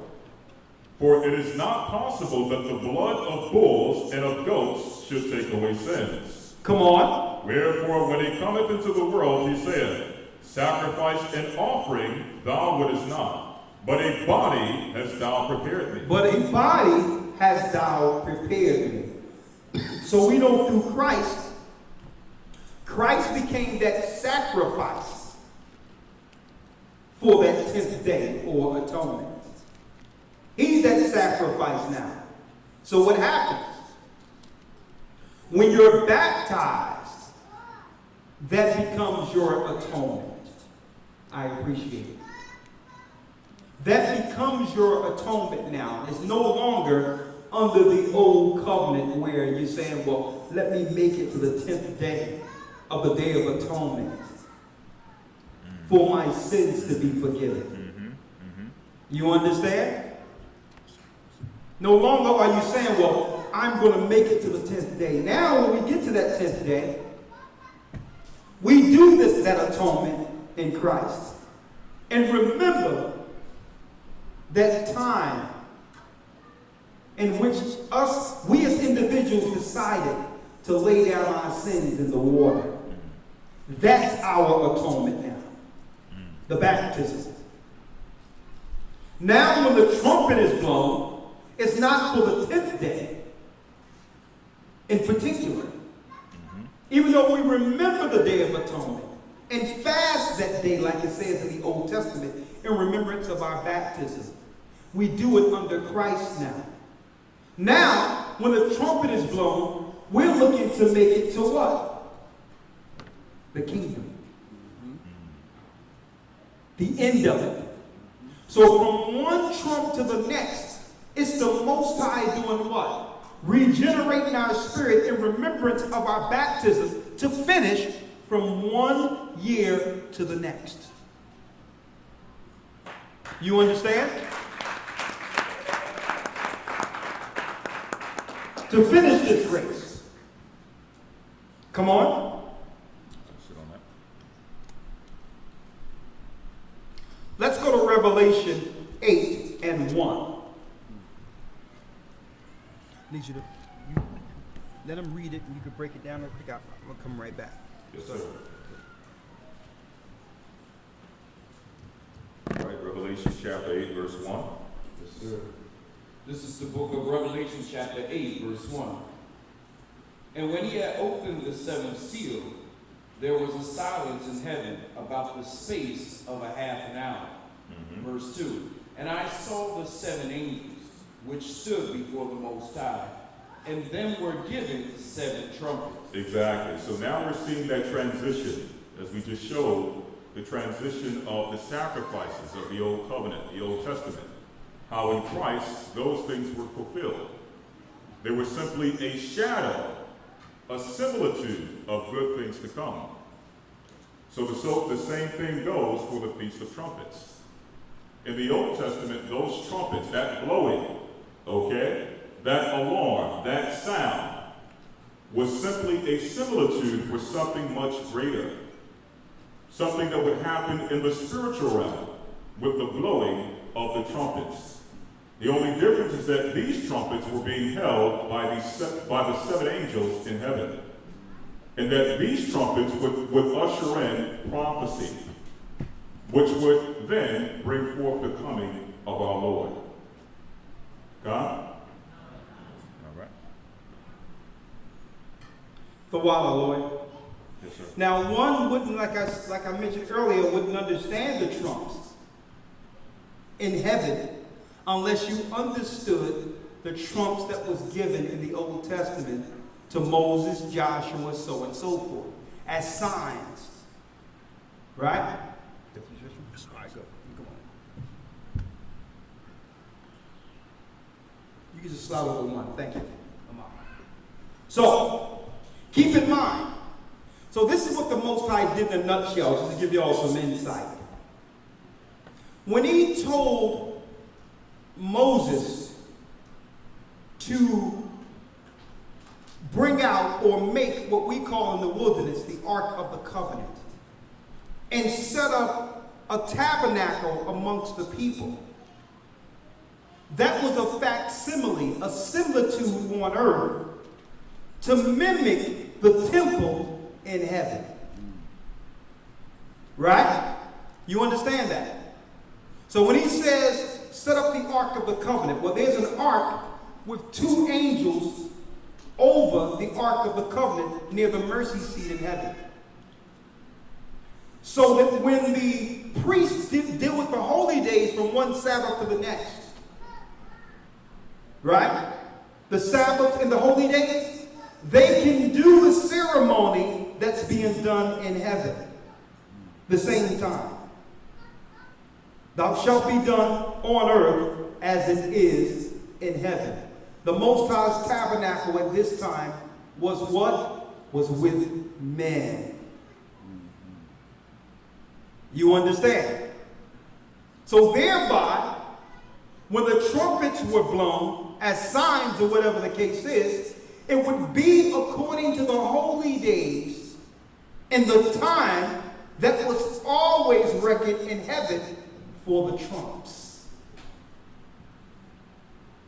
The memorial blowing of the trumpets. So after this many jubilees at Trump, this is going to happen. After this many jubilees at Trump, that will happen. All the way until the last trump. When the dead in Christ shall rise first and shall meet him in the air. You can switch now. You go. Yeah. Huh? You sure? You understand? And we'll meet him in the air. You got it?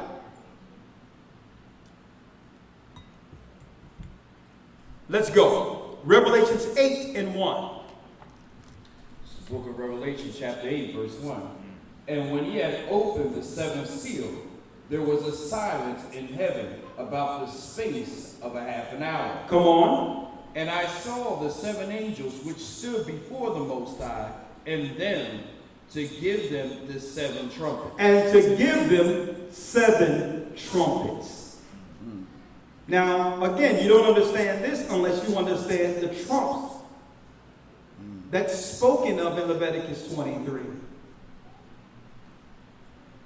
You have a trump that would gather people together, gather the princes together, gather the leaders together, gather the people together. A trump that's for war. So the Most High had it on this holy day. Throughout time, certain prophecy would happen from one memorial blowing of the trumpets unto the next. All the way until when? The last trump. No man knoweth the day or the hour, but you cannot be ignorant of the season. Let's go to Amos 9 and 8. This is the book of Amos, chapter 9, verse 8. Behold, the eyes of the Lord power are upon the sinful kingdom. The eyes of the Most High are upon the sinful kingdom. Now we know the eyes of the Lord are the 7 archangels in heaven. These are the eyes that comes to the earth, go through portals, and watch all kingdoms to report every sundown. They come in the earth, watch all the kingdoms within the earth, and report, which are the 7 archangels. Behold, the eyes of the Lord are upon the sinful kingdom, and I will what? And I will destroy it from the face of the earth. Come on. Saving, except that I will not utterly destroy the house of Jacob. But I will not utterly destroy the house of Jacob. So there will be a judgment on Jacob, in which a remnant will be saved. I will not utterly destroy Jacob. That means some of Jacob will live through this. Read. Yes, sir. This is the middle or the end of verse 8. Come on, speak Right. closer to here. Yes, The sir. mic. Oh, Yes, sir. you can bring your Bible over here, yeah. Okay. Yes. And I will destroy the house of Jacob, saith the Lord. Verse 9. For lo, I will command, and I will sift the house of Israel amongst all nations, like as corn sifted in the seed. Come on. Yet shall not the least grain fall upon the earth. Come on. Verse 10. All sinners of my people, Read it again. all sinners of my people shall die by the sword. Which say what? Which say the evil shall not overtake nor prevent us. Nothing is going to happen to me. I'm fine. And you have our people walking this earth today and say, well, listen, I don't care about, judgment. No, I don't even know if there's a God. Right?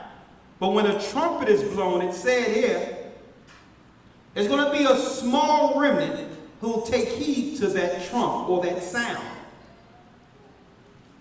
Right? A small remnant. And the Most High will make sure none of these grains will fall to the earth. They're protected. And all that's left now are the sinners of the people who say that the evil that's going on the earth in the wars will not overtake them. Zechariah 4 and 9. Listen to this because a trumpet is being blown. Listen, folks. And this is why soon we have to deal with this African initiative within a year or so. Right now, as we speak, folks, as we speak, you have foreign troops now on the ground in every area of Africa. Not like it has been at any time in this earth, folks, where the UN armies have a corporate military stronghold in Africa. Right? What are they preparing for? Same time, they have all these so-called mass shootings going on in the United States, in which they're looking to do what? Take your right to protect yourself from criminals by confiscating guns at the same time. At the same time, they got a comedy coming out mocking Israelites, showing Israelites as black extremists in collusion with some Arab extremists created by the FBI.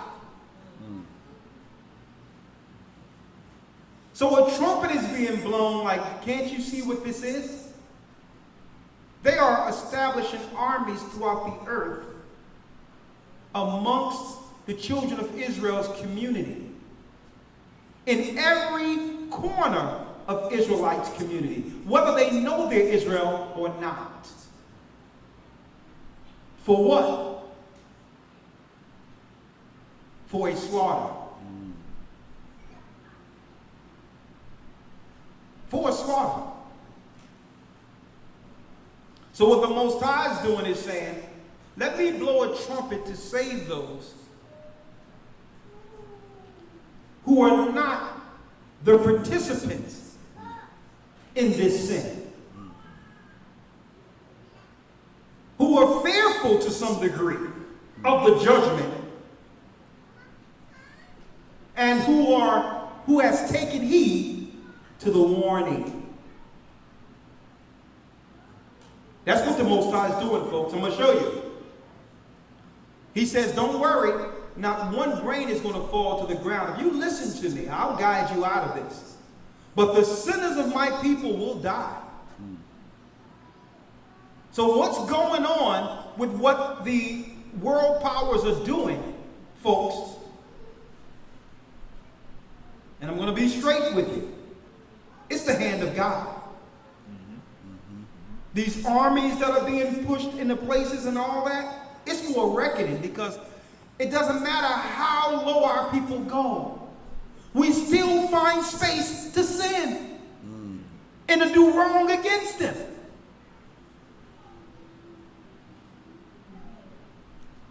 And the trumpet is being blown. We're looking up now. You're looking online. They're saying, come back to Ghana, come back to Ghana, come back to Africa. Why do you think they're saying this, folks? They're saying, listen, we need help. There's strength in numbers. We're going to need some help. And yet, over in Africa, they're still dealing with Yoruba, witchcraft, sorcery, witch doctors, high wicked science. I'm going to tell you, it's the hand of the Most High. He's going to let the Gentiles loose on Israel. Not because he doesn't love us, because we refuse as a people to turn back to him. And a trumpet is being blown. China is not over Africa strictly to get resources. Okay? They was like, man, Africa is coming up. Look at the business deals they're doing with China. Who do you think control the economy of China? You think it's Chinese people? They're all in collusion together. They're there for a war, folks. And I don't care what they show you with these so-called shootings in Texas and all these things. At the end of the day, according to the Bible, the war will be the powers that stand against those in poor communities. I don't care what they tell you. I don't care what they say. Let's confiscate guns. Let me tell you, to do good old boys in Texas will never relinquish their guns. And you know what? The government don't want them to relinquish their guns. The law is for you. It's for you. Because why? There will be an engagement. And so the Most High is blowing a trump, saying, well, listen. Think about 70 AD on steroids. 70 AD was only a microcosm. It was just a sign for how the world order at the very end will plan the demise of the children of Israel throughout the four corners of the earth. but not least of my little children that are following me will fall to the earth. So are we fearful? No, it must happen. But it seems like the more death that happens amongst us in our communities, the more evil arises. And this is what the Most High is saying, like, all of you, everyone here has a loved one that I just mentioned. People are dying right now. And no one in this earth is taking heed to the signs that our people are being put down right before you. Now a trump will be blown. Let's go to Zechariah 4:9 to warn the people. This is the book of Zechariah, chapter 4, verse 9. Come on. The hand of Zerubbabel have laid the foundation of this house. Read. His hand shall also finish it. And thou shalt know that the Lord of hosts hath sent me unto you. Come on. Verse 10. For who hath despised the day of small things? Who have despised the day of small things? Read. For they shall rejoice and see the plummet in the hand of Zerubbabel. Come on. With those 7. With those 7. Read. They are the eyes of the Lord, which run to and fro through the whole earth. Which run to and fro through the whole earth. Those 7. I need y'all to check this out, folks. And this is speaking of the judgment throughout the whole earth. During the time of Lot, the Most High sent 2 of these to Lot's house. At a time in which the spirit of Sodom and Gomorrah became the norm for that city. And the eyes of the Lord will report back to the Most High. And the Most High sent the angels to say, go to Lot's house, because Lot and his wife, his house is procrastinating. You go and move them out. And all of Sodom and Gomorrah was thrown down by fire, to a degree in which the angels had to move Lot and his family through their procrastination out of harm's way. Till this day, that area of Sodom and Gomorrah in the Middle East smells of sulfur till this day. And they're over here in the Western world trying to make statements as if the Bible is some type of fallacy or some type of mythological book, when there's archaeological proof that Sodom and Gomorrah was burned by fire, and Lot's wife right now, at the same location the Lord said would turn to a pillar of stone, it's still there, where she was made one with the mountain till this day. Sticking out of a mountain is a form of what used to be a person. The 7 angels. 2 of them were sent to Sodom and Gomorrah. The party lasted all the way up until the fire. Now think about this happening throughout the 4 corners of the earth, and it will. Last week in the Hebrew and Bible Academy, during the time of the news, yes, I'm gonna break down soon. Bread and wine, I got you. During the time of the academy, I mentioned how right now, if you do your research for those who are in the academy, how America's nuclear plants throughout the whole United States are strategically placed on fault lines from the East Coast to the West Coast.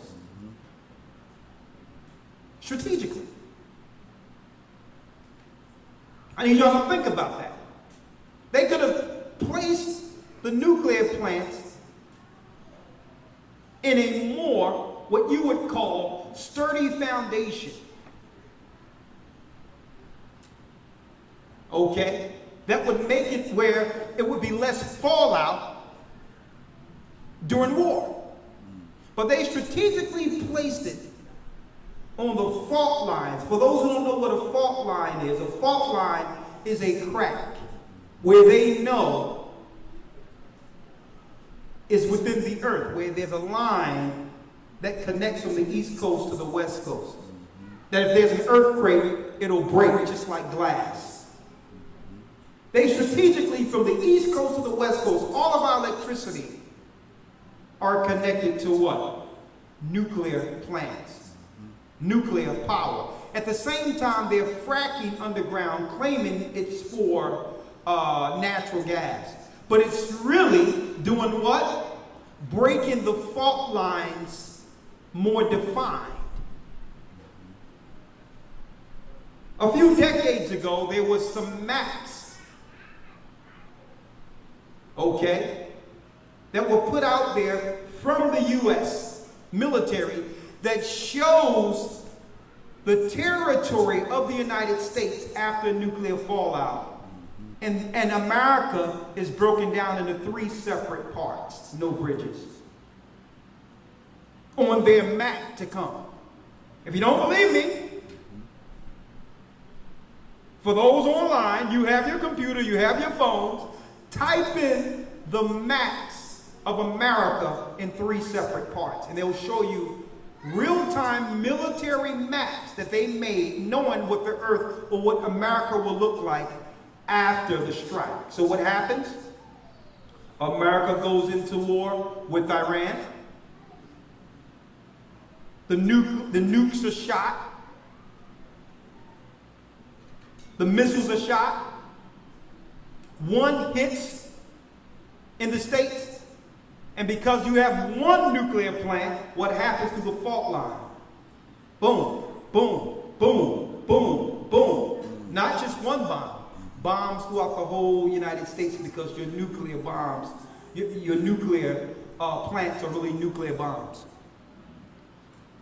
And what happens? Tsunamis, waters, and all that, floods, all that is the future. Revelation 16 and 19, which is Babylon will be broken into 3 separate parts. And the isles of the sea shall pass away. The Most High is blowing a trumpet saying, well, listen, it's coming. I'm warning. Secure your soul. Secure your body. Repent and come under my shelter, is what the Most High is saying. Come under my hedge. Because the eyes of the Lord is upon the sinful kingdom, folks. When Sodom and Gomorrah, or the spirit of Sodom and Gomorrah, gains full political control of any country, to the degree in which they're the only people with political protection, know that a judgment is near. There's only one people that has political protection within the United States right now. One people, and they're the same people that were knocking on Lot's door saying, give me those men, give me those angels.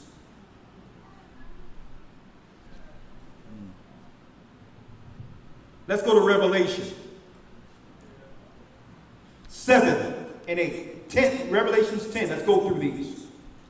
This is the book of Revelation, chapter 10, verse 7. Come on. But in the days of the voice of the 7th angel, when he shall begin to sound, the mystery of the Most High should be finished. The mystery of God should be finished. Read. As he hath declared to his servants, the prophets. As he hath declared to his servants, the prophets. All of that was shown in the Old Testament. That's a mystery to the so-called religious powers today, or the people today, will be seen, will be understood. that this is the time the Most High was speaking of, the deliverance of the children of Israel. But guess what, folks? The deliverance must come through a purging of our people. Read. Verse 8, and the voice which I heard from heaven spake unto me again, and said, Go and take the little book which is open in the hand of the angel, which standeth upon the sea and upon the earth. To show you that the mysteries of the book at the end will be revealed. What book? The Bible. The prophecies within the Bible, which also prophesies the freeing of the children of Israel. Let's go to Revelation 11 and 15. This is the book of Revelation, chapter 11, verse 15.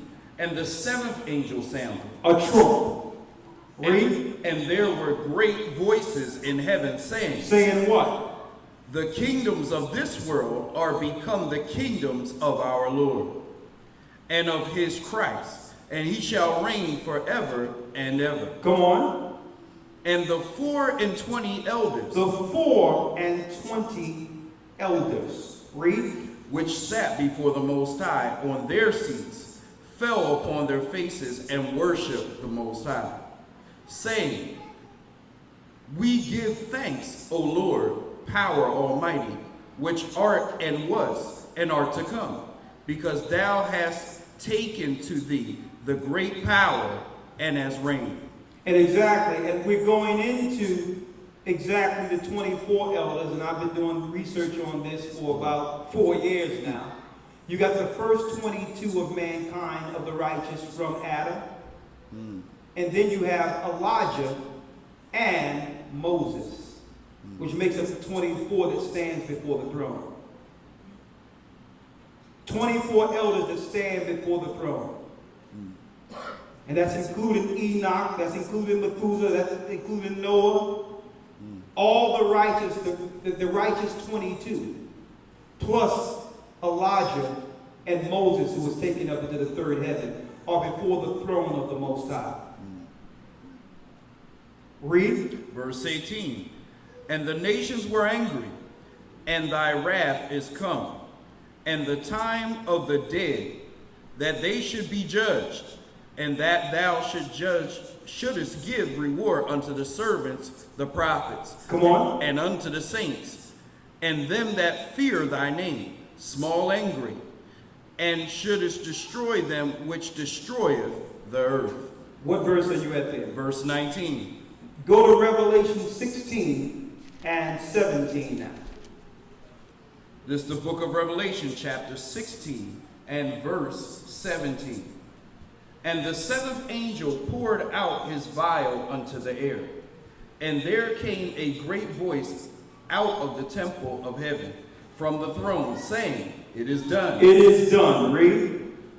And there were voices and thunders and lightnings, and there was a great earthquake. A great earthquake. Read. Such as was not since men were upon the earth. Come on. So mighty an earthquake and so great. And the great city And the great city, the city that all the earth flocks to. That great city, the same city we read of in Revelation 18. The daughter of Babylon. Read. And the great city was divided into 3 parts. Into what? Into 3 parts. They have a map right now of the future America after war fallout in 3 separate parts. Broken down where Great Britain would rule one part, Russia would rule the west coast that's left, and China would have like the middle section. Already it's been divided on a corporate level into 3 parts. Well, this earthquake will lead to what? After the fallout. You got it. America being split into 3 separate parts. And that's why throughout the last few years, America has been dealing with these drills, as well as in major cities, building stadiums. These stadiums will be, just like it was during Katrina, they will be processing centers. From one state to the next, one city to the next. For those who lived through the fallout.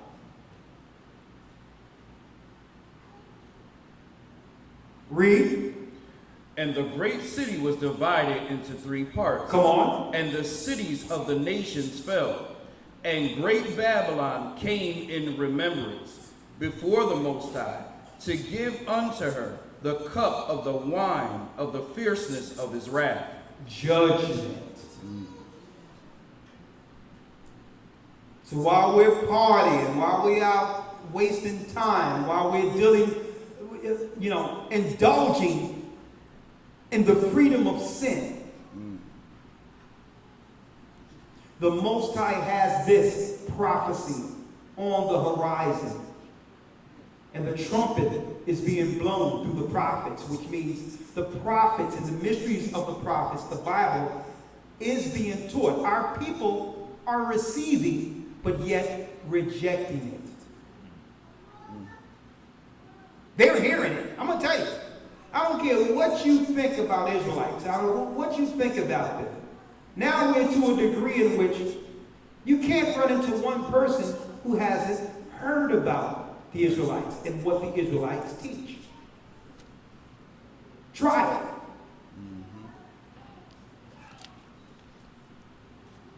The Most High has thoroughly warned our people through this Bible.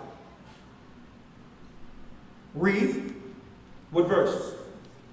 We're at verse 20 here. Come on. And every island. And every island fled away, and the mountains were not found. Now, the only way the mountains cannot be found, what? It must be what? Covered by water. A flood.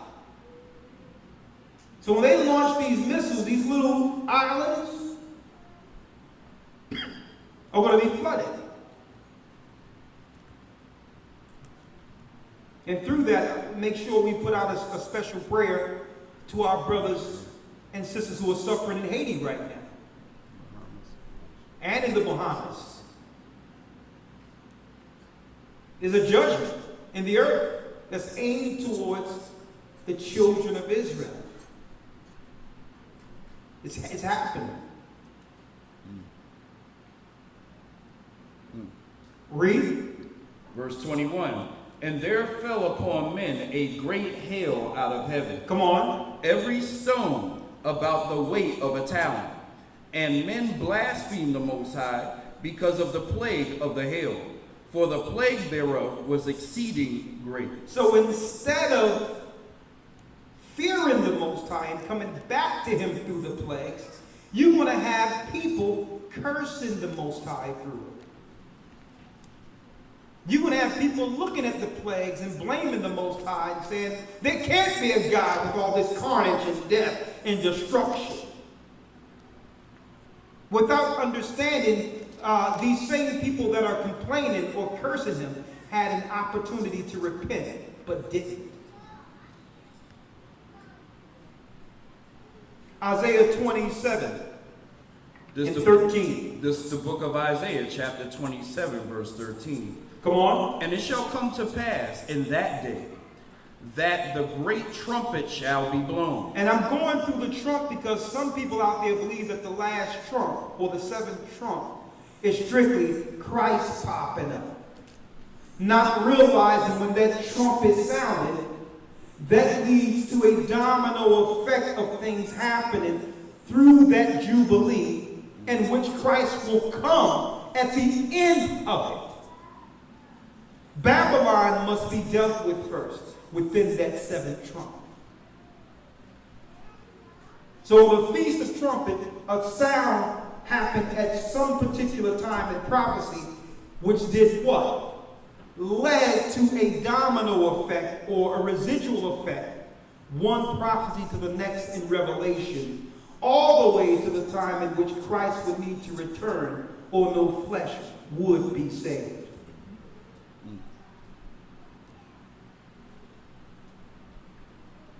Read Isaiah 27:13 again.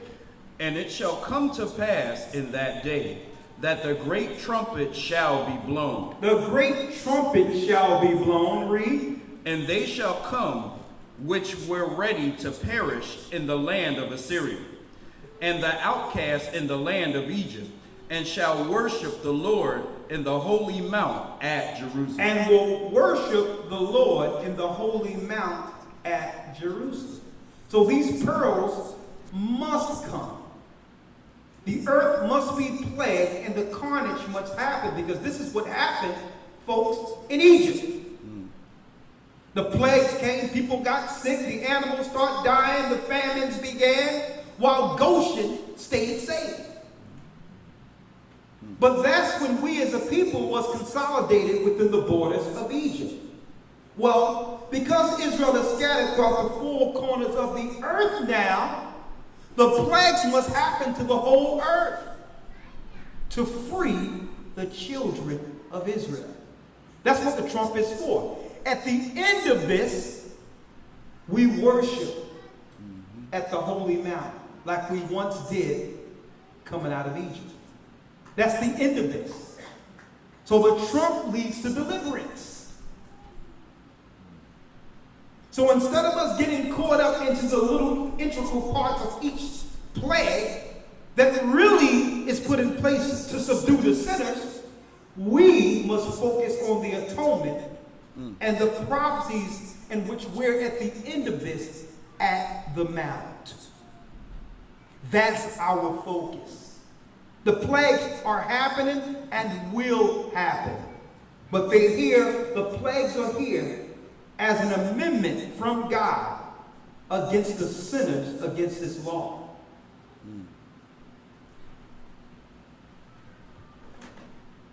And worship the Lord in the holy mount of Jerusalem is the Most High's end game. Why? If the Most High didn't send the prophecies that would lead to the destruction, our people would voluntarily stay in servitude forever. We would voluntarily stay servants.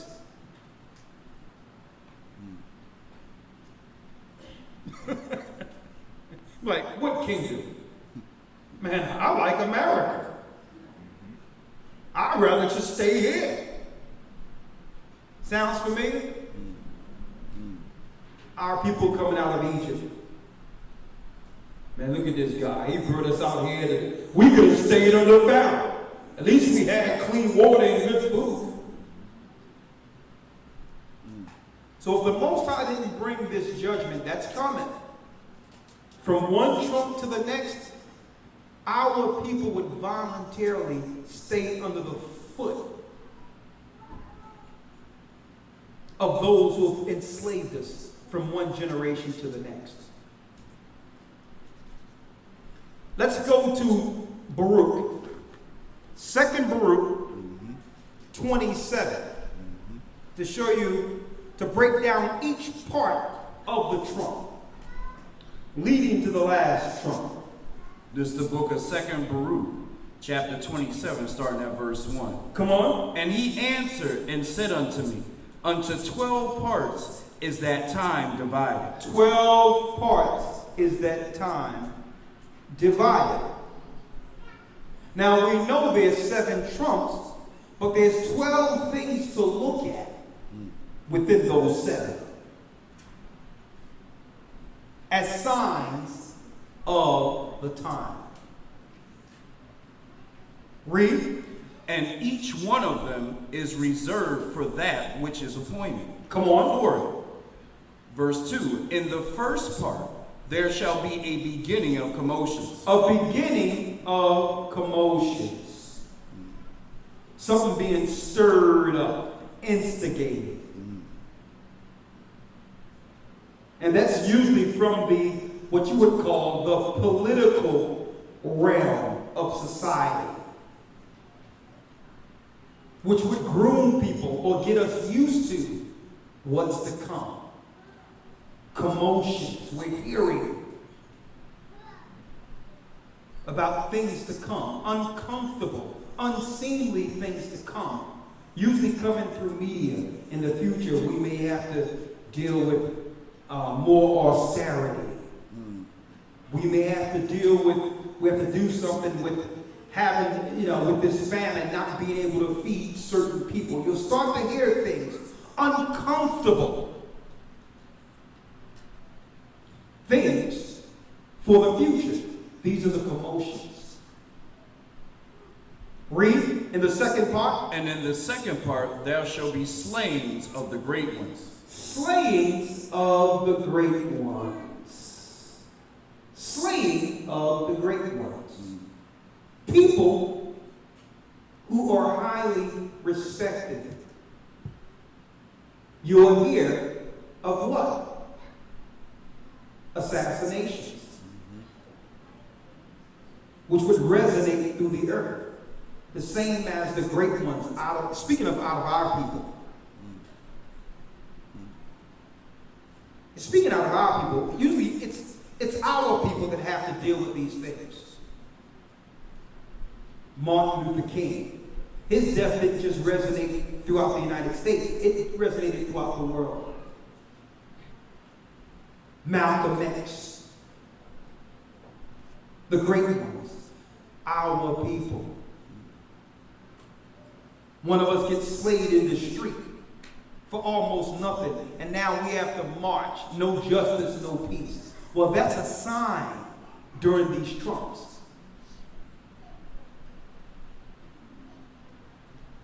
Read. Verse 4, and in the third part, the fall of many by death. The fall of many by death. And it's happening as we speak. But the majority of the deaths right now is what this world calls, behind closed doors, soft kills.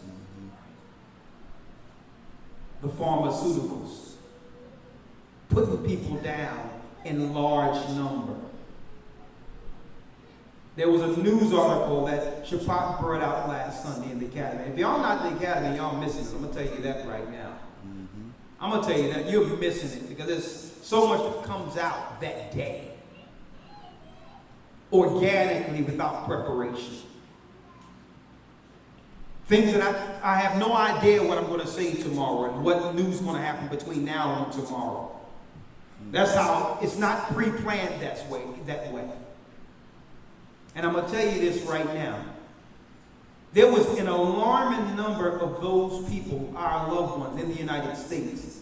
Tens of thousands of people, 100,000 people a year die, according to the CDC records, of prescribed drugs in the United States. These are soft kills. You're dying not because of the sickness or the symptom you went to the doctor for the medicine, to get the medicine. You're dying because of the medicine. It's soft kills. And you would think, in the comparison that we put out there that was good with Shapat is, you would think all this hysteria over taking guns, over 20 people being shot, 13 people being shot, that more attention would be, what should be the national security alarm on society concerning pharmaceuticals if you're willing to go into martial law based on a mass shooting of 20 people. Well, you got 100,000 people dying of pharmaceuticals. Where's national security when we need them against the pharmaceuticals? These are soft kills. And see, and this is why they made what you would call doctor-patient privilege or privacy. Because they can privately do this, soft kill you, and by the time your family figure out you've been on the drug for 2-3 years, it's too late to help you. Now the family is preparing to do what? Bury their loved ones. That's the time we're living in now. Where the pharmaceutical companies are putting us down in number. And even if we do have diseases through the food, like cancers and all that, the majority of our people taking the chemotherapy are dying from the chemotherapy. I was talking to my sons in the office today, my son here, And I said, well, listen, a lot of people don't know that the reason chemotherapy was made was not for cancer. It was a World War II torture to get out information, to get information out of people. It was a torture where they would put the chemicals in you and to stop the suffering, the burning that happens through the chemicals, one would divulge secret information. It was a torture tactic or a torture tool used against the enemy combatants to extrapolate information. That's what chemotherapy was originally made for. But they found later, after doing test studies on the people they tortured, that it would kill certain things off, including sicknesses, while killing off the body. And figured, you know what? Let's use that. Let's use a torture chemical in the pharmaceutical to softly put people down in number and then have the people believe you died of cancer. No, you died of the chemotherapy torture and the side effects of your organs and all that dying off because of the torture. Soft kills. How can you call that medicine? And this is what the Bible is telling us, the Apocrypha is telling us, are signs of the times, in which the society would get so dumbed down, they would believe a torture is medicine. When the Most High made herbs for healing. And then you have to come to the realization that if the herbs doesn't work, eventually, keep in mind, folks, keep in mind that death is a certainty. You want to die a vegetable, tortured out, and not having any quality of life? If you take the torture or the chemotherapy and die anyway, you understand? So we're not saying that if you don't take it, that it's, a main, we're not saying that it's an automatic to live if you don't take it. We're not saying that. We're saying through God, through the Most High, He issues the decree of death. That's what we're saying. But have knowledge of what you're putting in your vessel. Have knowledge of it. Do the research on it. Do the research on it. Keep in mind, and this is personal for me, because I've seen a strong, powerful man, which was my father. And I didn't have the knowledge that I have now. In the 90s, in the late 90s, just withered before me. From one chemotherapy treatment to the next. Not having the knowledge I have today. I would try to hug him, and you can hear the pain in him with me trying to hug him at that time. And it's the chemotherapy from one treatment to the next zapped all the life that was left out of him. It wasn't until in the 2000s when the Most High allowed me to get the knowledge that I have now and begin to study it. And the guests that would come onto our show, who would not only be guests but educate me in areas I didn't have the education on, would give me insight historically on what some of these things were. And I'm talking about medical doctors.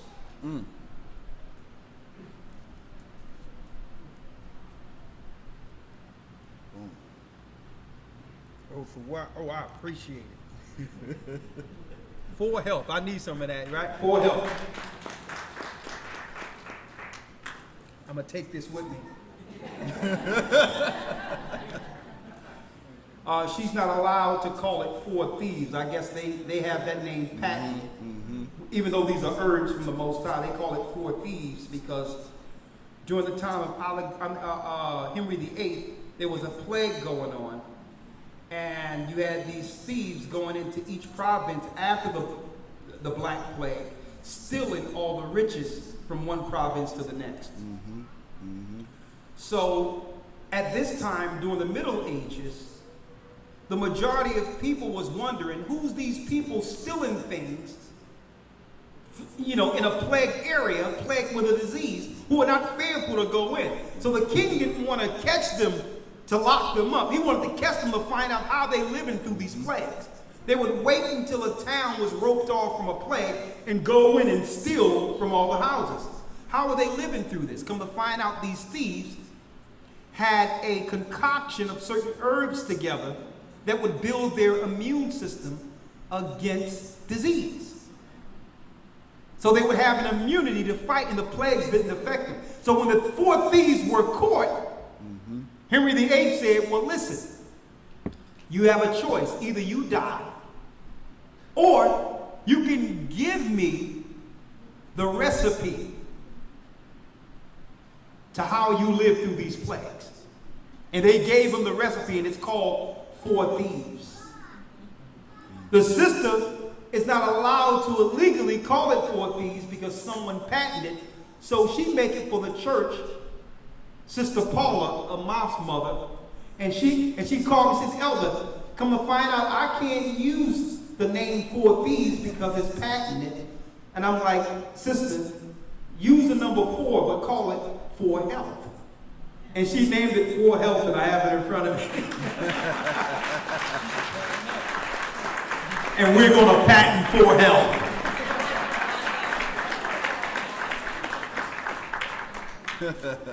Because the Most High made the herbs for healing. Yes, sir. Right? Yes, sir. Let's round this up for the trunk. Come on. And in the fourth part, the sending of the sword. And the fourth part, the sending of the sword, will hear of what? Wars and rumors of wars. That America is going into this particular area. The UK has joined with the Western world armies to go into Syria, Libya. A matter of fact, in chronological order, Egypt, Libya,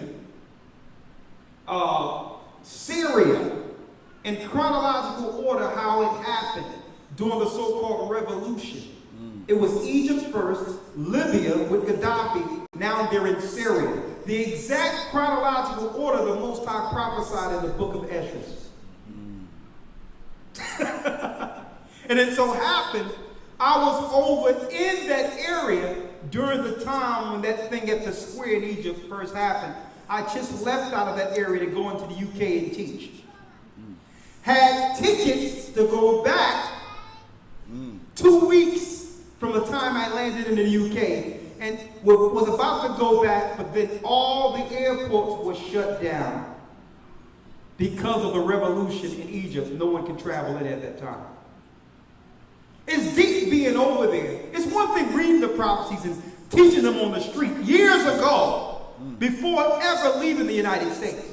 It's another thing seeing them unfold with your very eyes. In the areas the Most High prophesied it would happen.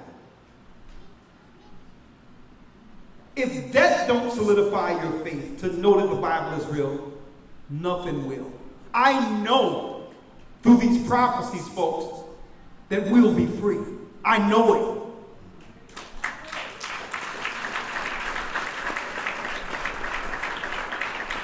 In chronological order, as the Most High stated, it happened. It's happening.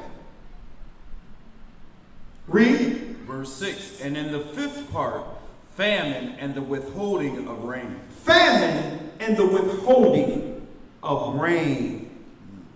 I need y'all to check that out, brothers and sisters. Because we all know that the governments have what we call the HARP system. And even in the 50s, there was such thing, a treaty between the United States and Russia, and the treaty was that America could not use weather warfare against Russia in their treaties.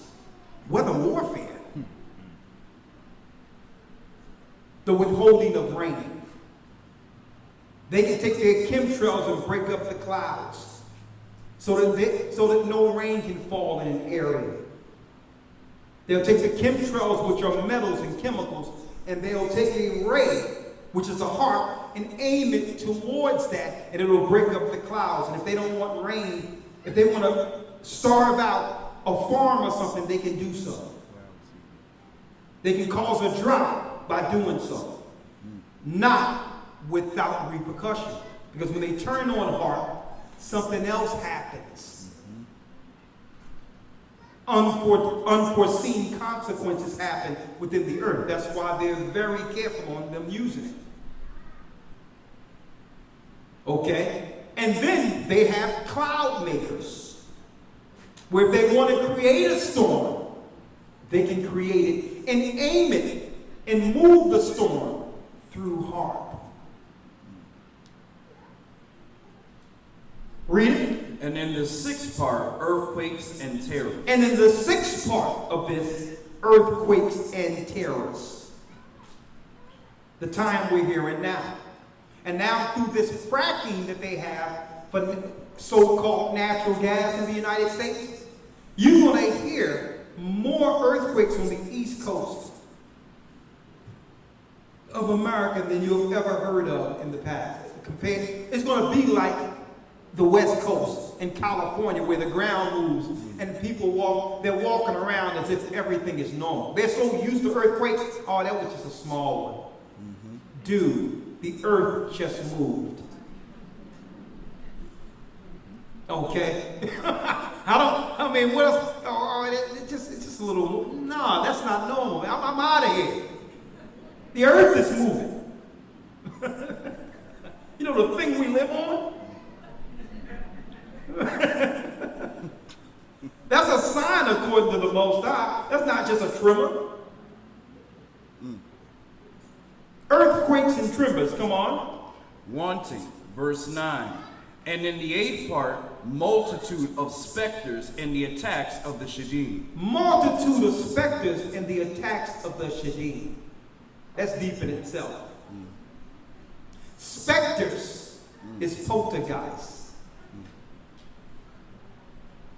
Shadim is the attacks of what? Demon possession. Poltergeist and demon possession.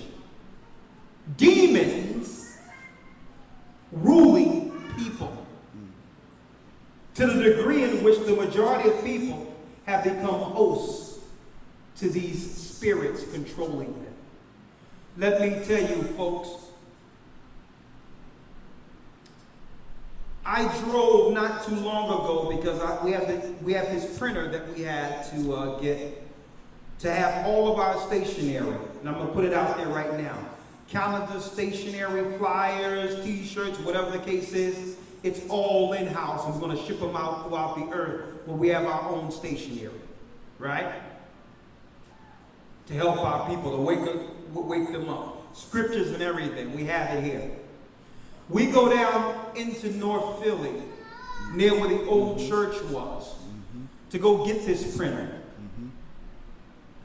And boy, oh boy, what I seen made New Jack City look like a skip through the park. And I'm not talking about our people. I'm not talking about black people. Everywhere I'm talking about just white people. They're holding on to poles, and one dude, I know that there was a spirit there because he was leaning like Michael Jackson in Smooth Criminal, like this, and didn't fall.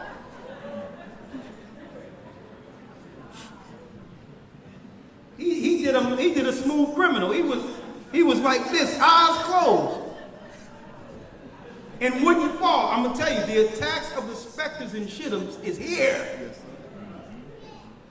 I'm like, who's holding this guy up? I stopped and looked.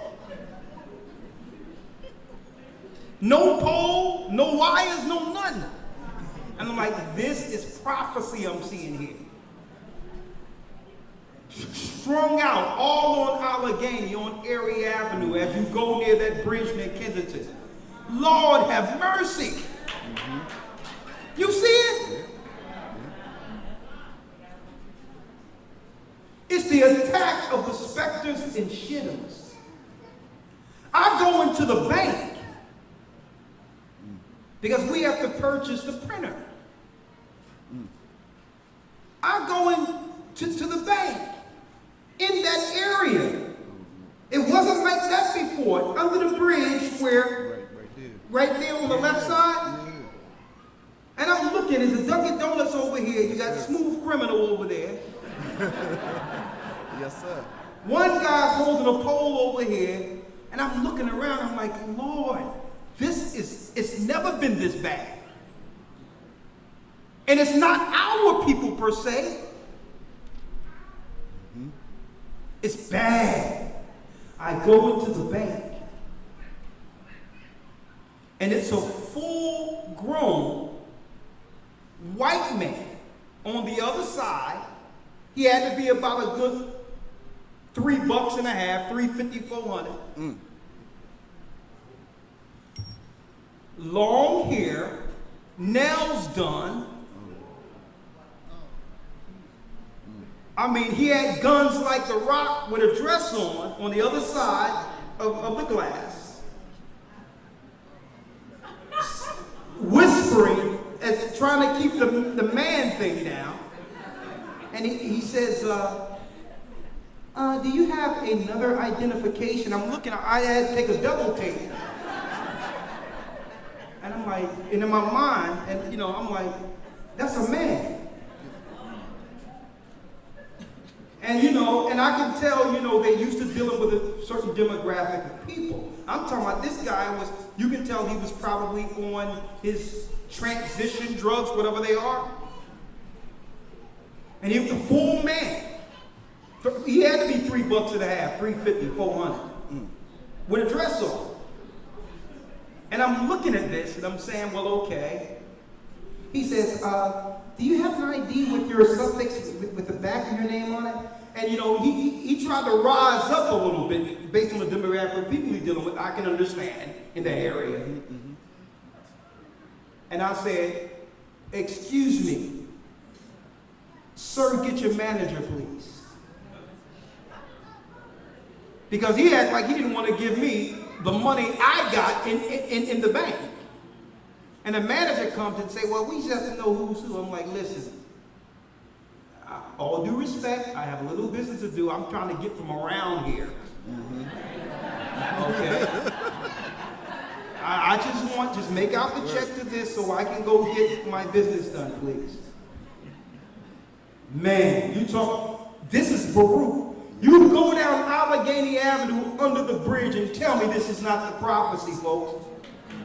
I'm going to tell you right now, there was a full white dude behind in transition. 350 on the other side with guns like The Rock with a dress on. Speaking like this. Let me tell you, I walked so quick back to the car. And then what I regret more so than anything, because Elder Gabar, maybe because Elder Gabar is more security driven than I am, and I have to really get better with that. Because now I understand why Gabar asked me the question, like when I was getting out of the car, I parked the car up the street, and he says, Elder, you sure you want to go alone? Right. I don't worry about it. I grew up in this area. Gabar looking around, like, you know what I mean? As soon as I get out of the car, I hear my own car lock.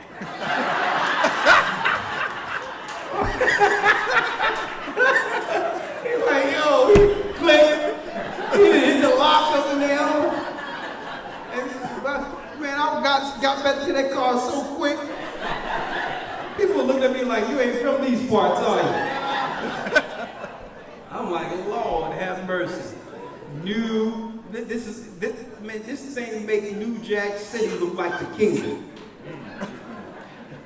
Let's get back to the verse. Let's round it up. Yes, sir. And in the ninth part, the fall of fire. The fall of fire, wars, like we were mentioning earlier.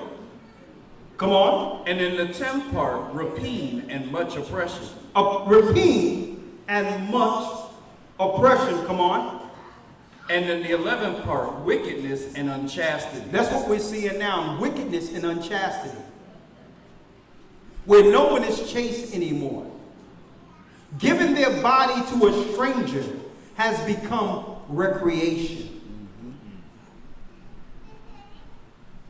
Check that out. Man, it's a nasty world we live in. Where you can give your body to a total stranger and feel okay or feel liberated. This is freedom. Unchastity. And you got these sisters coming out talking about a hot girl summer. Are we not suffering enough? I'm like, man, that's a long way from Whitney Houston, I Shall Always Love You. Right. They got a hot girl fall now? Hot girl semester, hot nerd semester. Huh? Hot nerd semester. A hot nerd semester. Lord have mercy. It's going to get hot here very soon. Okay. Let's read. And in the 12th part, confusion from all the mingling together of all those things aforesaid. And that's what's going on, confusion. Read. For these parts of that time. Read it. I'm sorry. It's okay. Okay, for these parts of that time are reserved, and shall be mingled one with another, and minister one to another. Come on. For some shall leave out some of their own, and receive in its stead from others. And some shall complete their own, and that of others, so that those may not understand who are upon the earth in those days, that this is the consummation of the time. That this is the consummation of times. Let's end it with this. Let's go to Joel 2:15 and read it all the way down. And then after this, we'll take communion and feast. This is the book of Joel, chapter 2, verse 15. Yes. Blow the trumpet in Zion. Blow the trumpet in Zion. And we'll blow the trumpet. We'll be on those streets. We're online. We're going to move this album. And through this album, we're going to have revivals throughout the earth with the music. And blow the trumpet in Zion. Read. Sanctify a fast. Sanctify a fast, because you would blow the trumpet, and 10 days later you would have what? The atonement, the fast. And our fast, when it comes to teaching our brothers and sisters in sin, is to put off their sin. To fast from the flesh and become a new living soul under Christ. Read. Call a solemn assembly. Call a solemn assembly. Because right after the Day of Atonement, eventually we have what? The Feast of Tabernacle, in which we all assemble out in tents. And I'm working on my little thing to be amongst y'all this feast, finally, for a few days, out there amongst you. And we found a better place where if something goes, it doesn't feel like we're suffering through the flood, the flood of Noah. We found a new place that's going to be better for us. And hey, I hope some of you know how to play chess, because we'll be playing. I'll have my chessboard out there. See what y'all can do, and we're going to be going through those scriptures and just talking. Yes, sir. Conversing, building together. So guess what? I'm going to be there with y'all this year in that assembly.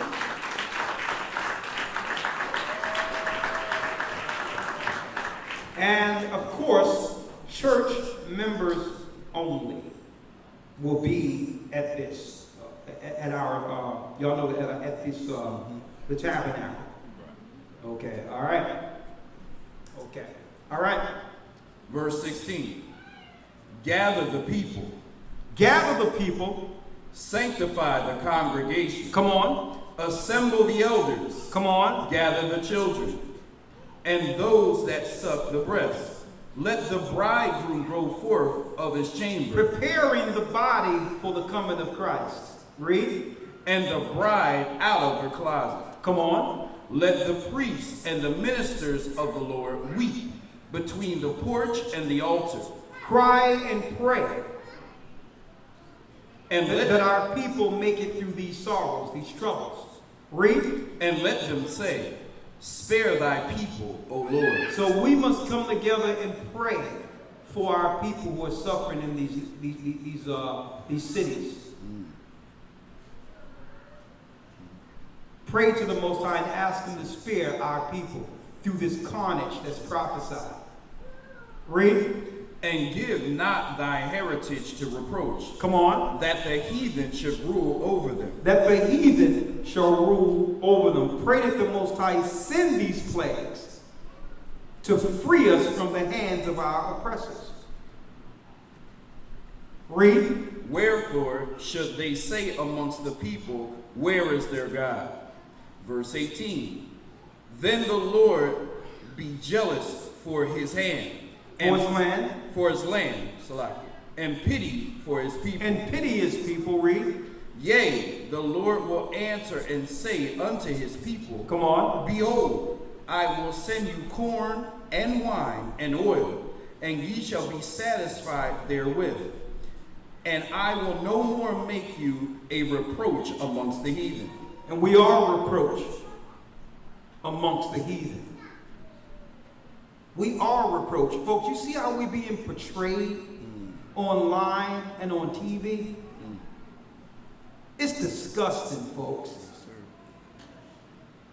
I see the examples of the virtue of femininity and class of women. Just being around brothers, being around sisters in the church and seeing how there are great examples of classy women. Even on the outside of the church, there's women with virtue and class. But the media is only giving roles to our sisters that have shaved heads and look like dudes and or have no respect of their body. The harlotry that it's like they'll typecast us as the worst in society. And right next to the system, they would have someone of another race in the same scene with the class and all that. That the audience must seek to love or respect because she holds herself. They purposely put those two together. It's not one putting the bad example, of us before the public. But right next to her is the example of a woman with virtue of another race. It's disgusting. I see the sisters they're putting on TV now who are taking all these chemicals and putting stuff in their derrieres and all that, looking deformed. I'm like, what is this?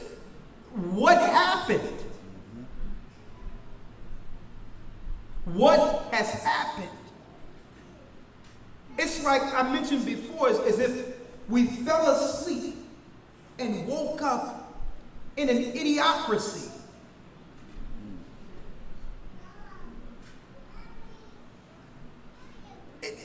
You don't see nothing wrong with the women they're portraying on TV. And all the men they're portraying on TV are soft. Yes, sir. Is it against the rules in Hollywood to have a masculine man on TV anymore? offensive? It's offensive. All the men are soft. And I'm not just talking about black men. All the men on TV are soft.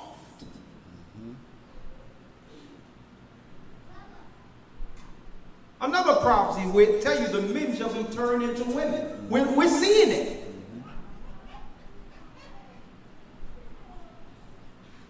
Read on. Verse 20, but I will remove far off from you the northern army, and will drive him unto a land barren and desolate, with his face towards the east sea, and his hinder parts towards the uttermost sea, and his stink shall come up, and his ill savor shall come up, because he hath done great things. Verse 21, fear not, O land. And the Most High God is saying, Israel, don't fear. Read. Be glad and rejoice, for the Lord will do great things. Come on. Be not afraid. Be not afraid. Ye beasts of the field, for the pastures of the wilderness do spring. For the tree beareth her fruit, the fig tree and the vine do yield their strength. Come on. Be glad then, ye children of Zion, and rejoice in the Lord your power, for he hath given you the former rain moderately, and he will cause to come down for you the rain, the former rain, and the latter rain in the first month. In the first month. It's going to happen again in the first month. Read. And the floor shall be full of wheat, and the vat shall overflow with wine and oil. And I will restore to you the years that the locusts have eaten. Come on. And the cankerworm, and the caterpillar, and the palmer worm, my great army which I sent amongst you. Come on. And ye shall eat in plenty, and be satisfied, and praise the name of the Lord your power, and that have dealt wondrously with you. And my people shall never be ashamed, and ye shall know that I am in the midst of Israel. You shall know that God was with us the whole time. Read. And that I am the Lord your power, and none else. Read. And my people shall never be ashamed. And my people shall never be ashamed. I want to say this before we take communion for this holy day, this Feast of Trumpets. And first of all, I would like to thank you all for being in this communion and this attendance. All praises be to the Most High. First and foremost. Tomorrow in the academy, we're going into Christ's doctrine, but we're going to deal with it from a different angle tomorrow. Tomorrow, what we're going to do is also show the Israelite doctrines that's in the earth today. Doesn't matter what group it could be. You name the letters. Doesn't matter. We're going to show you what they're teaching according to their doctrine. That's in direct contrast to the tenets Christ laid for the disciples. So we're going to show Christ's doctrine versus Israelite doctrine tomorrow in the academy. You don't want to miss that. And we're going to be off next week for the academy. We'll take off 1 week, but the subsequent week after that, give me that date real quick. September 22nd. 22nd? September 22nd, week after next, we come back with the new, brand new Hebrew and Bible Academy. September 22nd. And guess what we're going to drop on you? We're going to drop on you the creation of the universe and delve into the worlds that was created in the beginning. Worlds, plural. And show you where they get the notion or the insight of why there's different planets on the outside of this earth. Now we know there's stars on the outside of this earth. But we're going to go into the worlds, plural, that was created because the fallen ones had access in the heavens before being relegated to this realm on earth. And that's where the concept of planets come from, on the outside of earth. This is why the Greeks and the Romans were known to worship Zeus, Mars, Pluto, on and on and on. It had everything to do with a judgment during the time of creation. We'll be going into that with the creation of the universe like it has never been taught before, the week after next. All praises.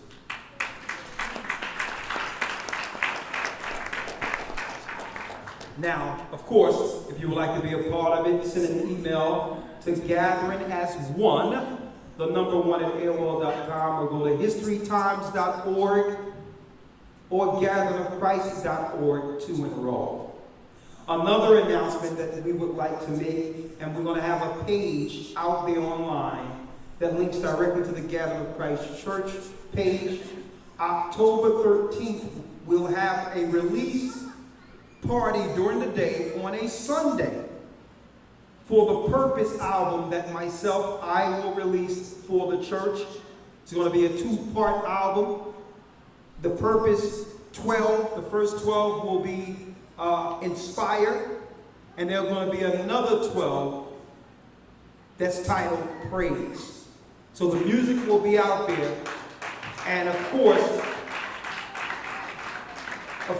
it'll be in Jersey City, October 13th. Of course, you can go to Bishop Omar.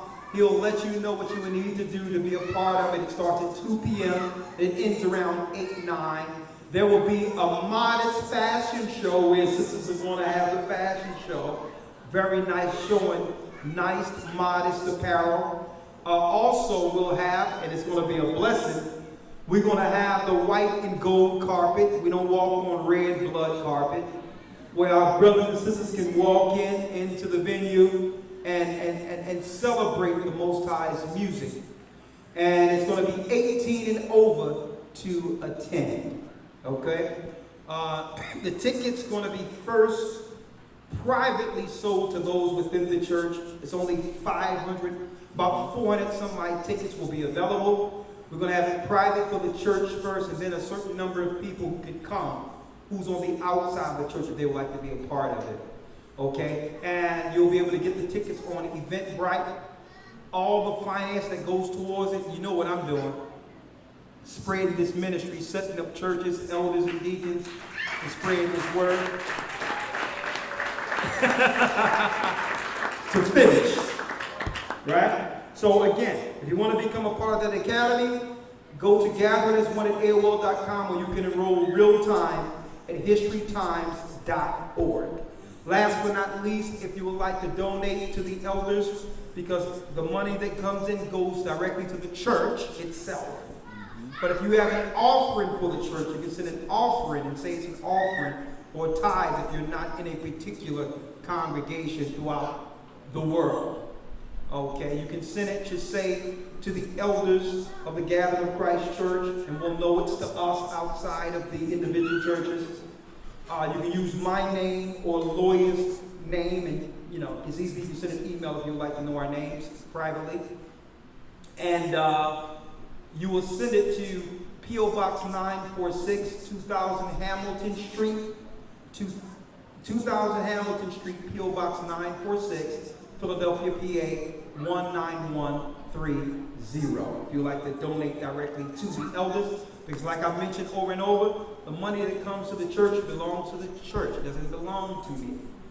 It goes to the individual churches, that's established, who need the funds to grow and to continue the work in the respective areas, okay? So that's, again, 2000 Hamilton Street, P.O. Box 946, Philadelphia, PA 19130. Last but not least, before I'm going to hand it over to you so we can do the communion, I want to say to my brothers and sisters, just pray that the Most High find you worthy to see those days we've spoken about today. And to hear those trumpets and clearly, hear the trumpets clearly, these prophecies from one prophecy to the next, and endure through it. Blessed brothers and sisters, children of Israel, to the Jews first and also to the Gentiles, and have a happy, blessed feast of trumpets. Shalom. All right, let's give all praise and honor to the Most High for a powerful lesson on the feast of the memorial blowing the trumpets. So beautiful, man. Praise the Most High. So beautiful.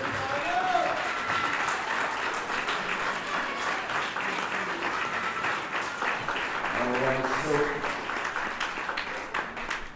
one quick announcement before we go into our communion. Just remember, those that are attending Tabernacles, there will be a actual release or consent form for Tabernacles that needs to be signed or completed before September the 19th. You can go to our website. You can go to thegatheringchrist.org/consent forms, or we can give you one manually and file it away as well, right? So make sure that everybody that's in full attendance reads, understands, and knows the consent form before proceeding to deal with Tabernacles, all right? Yeah, since you mentioned that, let me say something on that. If you're in the church, you must sign the consent form to go. The same way we did in school, because why? It's a voluntary site on the outside of the church, and you must be responsible for your children and must be responsible for your being. We don't want the church to be liable for anything that you might do personally, because why? It's been years before we began to get this together, and I'm glad it's in order now. Where some of the youth, some of the teenagers, they would go through there and they would use this as an opportunity to do uncomely, unrighteous things. So now, we don't have to worry about that now. We moved a lot of that crap out of the way altogether. But still, we would like you to make sure that when you go in here, you're consenting, that you are a consenting adult, and you're responsible for your children, and you're responsible for your health and the things you do there. Okay? That's one thing about growing in this truth. It comes with accountability and responsibility.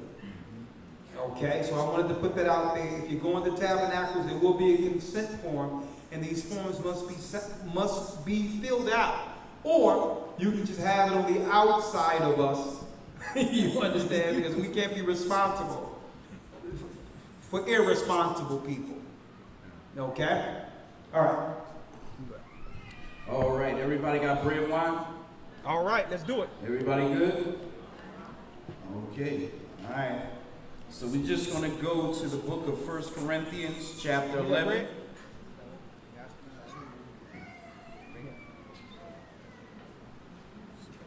Set. Thank you. Give it to the lawyer. Yes, sir. Thank you. I don't know what you're gonna do with this little thing here. And where the cup at?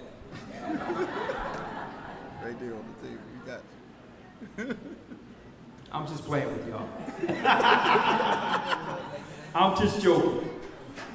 All right, so we're just going to get right to it. Yeah. Right, verse 23.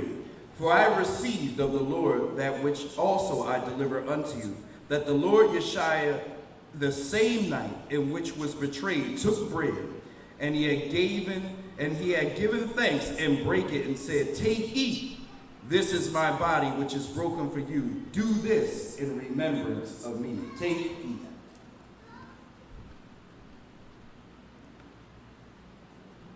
And after the same manner, he also took the cup, which he had supped, saying, This cup is the New Testament in my blood. This do ye as oft as ye drink it in remembrance of me. Take, drink. Oh man, let's give all praise and honor to the Most High for Christ's sacrifice for the Holy Communion. Won't get your holler, Israel. Yasha Allah. Kwam Yasha Allah. What a lovely church, the Church of Philadelphia. All right, Shalom. So at this time, we're going to get ready to segue into the feast. We're just going to put some soft music on. We'll email the announcements out for the week so you all have them. And we're going to make sure that, when the cameras are all closed, we're going to take a small collection and we'll be all good. So at this time, we're going to segue into the feast. We thank you greatly, brothers and sisters. So we can stand for prayer and dismissal. Hallelujah. If you could do the honors, you could also pray over the food.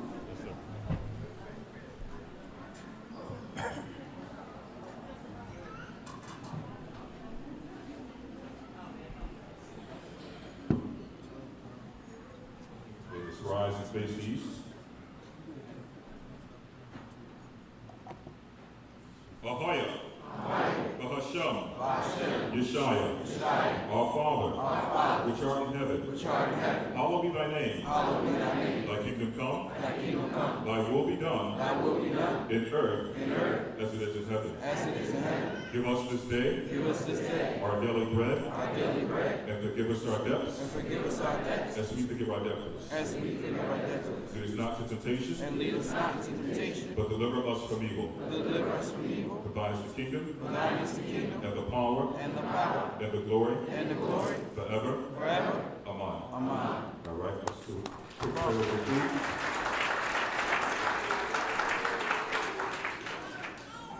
Heavenly Father, Ahaya Bashim Yeshua, we humbly present ourselves before your throne to thank you for allowing us to enter into another Sabbath and another holy day.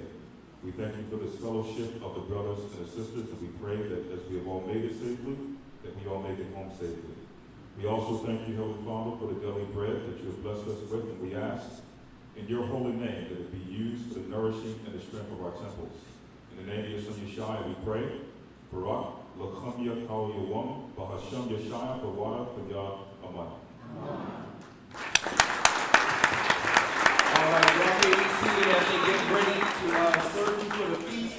If you have tithes and offering, we'll have two ushers come and they'll just grab it from you so you can just sit at your respective seats, and the two ushers will come and actually grab your tithes and offerings. Come out, brothers and sisters. We're going to put on some soft music. Shalom. Shalom. We'll see y'all tomorrow in the academy. If you're looking online, we love you and thank you. And you have a blessed feast for our brothers and sisters that are watching us on the outside of this gathering. We love you. May the Most High be blessed. Stay prayed up and sin not. Shalom.